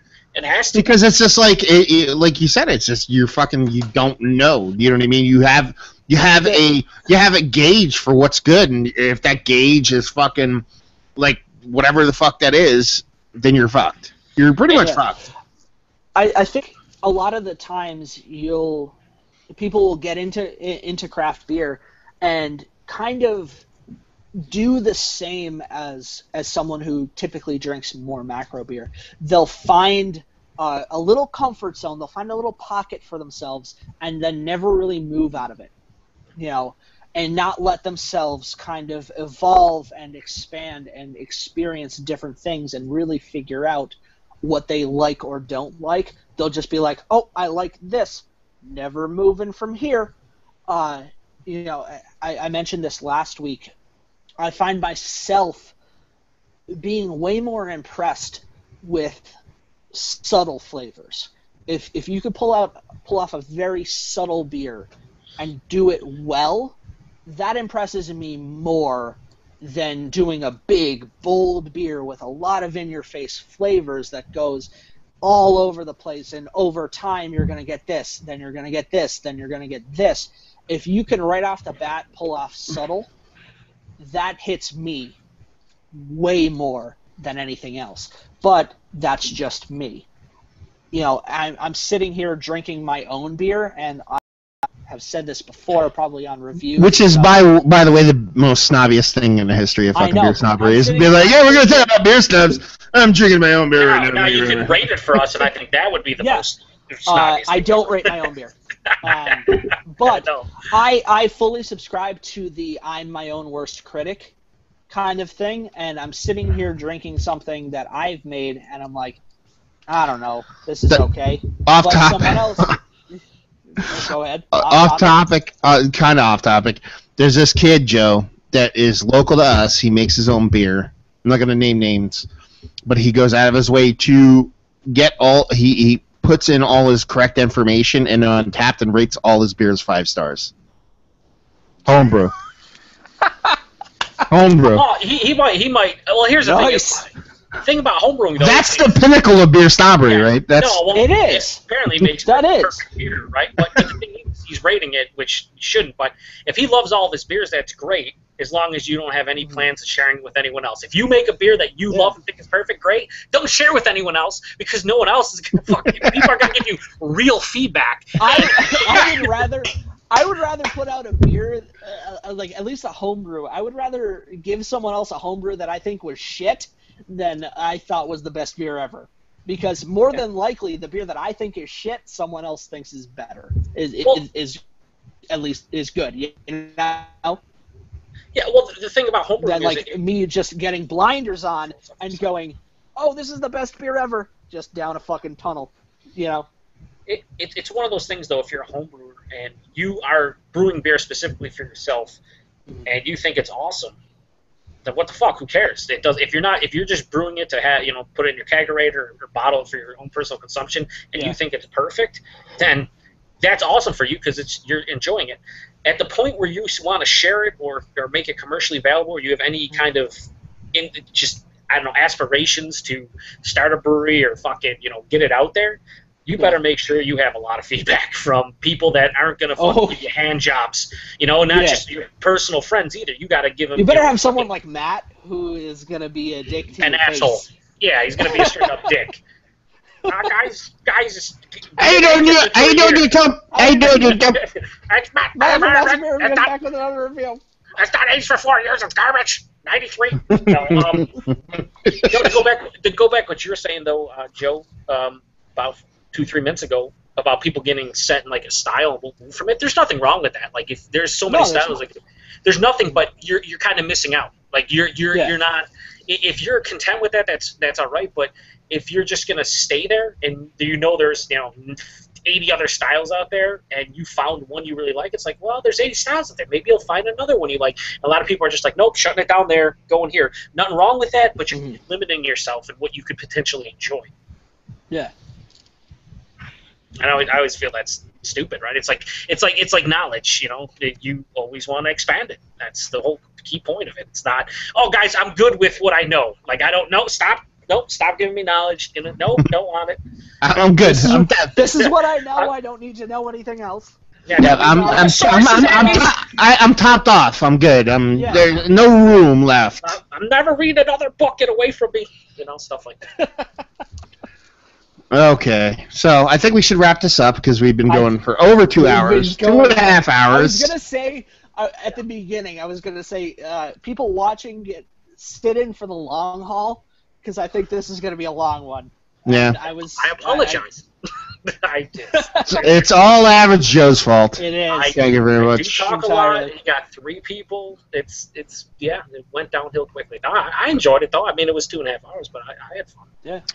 Too easy 2.5 hours. Not like a labored 2.5 hours. No, this was. We could go on for a lot longer. Yeah, we keep talking, but I have to make pasta and stuff, so. But that's what I'm kind of saying about the whole just talking and stuff and just enjoying experience. Like we jumped on so many different topics that we had no idea we were going to go to. It's just fun. It's just fun talking about it and drinking it and just it's good times, man. There you go. Good times, baby. We'll definitely disapprove. So there you go. Another Love Beer Radio in the books, episode number 9. So yeah, hopefully you guys enjoyed it. So yeah, what are we gonna do next week, Joe? We don't know until Ryan tells us which subject matter, right? Is that how it works out? Next week, we might be jumping into our kind of more quote unquote informational podcasts where we have actual brewers on. Wow. So, I know. Next week we may either have High Road Brewing out of, I don't know where the fuck they are, out of Ontario someplace. Way to do the research, baby. Way to do the research, baby. The Bronin on I don't know where they're from. They're both teachers of mine. They're brewers that kind of contract out of the teaching brewery at Niagara College, or Breaker. I have to send Breaker my kind of write-up for them because I'm kind of gearing this. Well, how about you do this? If you're probably better off waiting on Breaker, because what I'd like to do with Breaker, if I could, would be so we all have some of their beer, so we get maybe open the segment, talk to them, end the segment with them, then review one of their beers. I don't want them to be in the air when we review them. No, because that's kind of douchey to do. Do you know what I mean? And then let's say if we do that, if it's not next week or maybe a couple weeks from now, I can get some to Joe, and Joe can come on and we can kind of do the only reason that I kind of had this set for either next Sunday or 2 weeks. Because you're coming back up. Yeah, and I didn't want to feel like I'm rushed because on the 26th I'll be home and we're leaving that day. Okay. So I had it. Let's do Breaker let's try to do Breaker the following week. On the 2nd? The week yes, the week after you get home. Like you're up here for Let's try to do Breaker on the 2nd. All right, I'll pop into the brewery tomorrow and talk to Rob and see if they can. This could all be internal fucking conversation we don't have to talk about on the air. Anyway. That's true. I'm Matt from Massive Beer Reviews. Facebook, Twitter, Instagram, and Tap Massive Beers in all 4 of those places. How about you guys? All right, Joe, NEPA Beer Reviews, nepabeerreviews.squarespace.com. Also on Twitter, Facebook, Instagram at NEPA Beer Reviews. And he's frozen. And then there's Average Joe. How about you, Average Joe?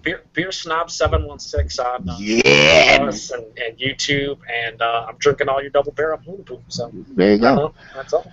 So yeah, there you go, guys. Another great show. Hopefully you guys enjoyed this show.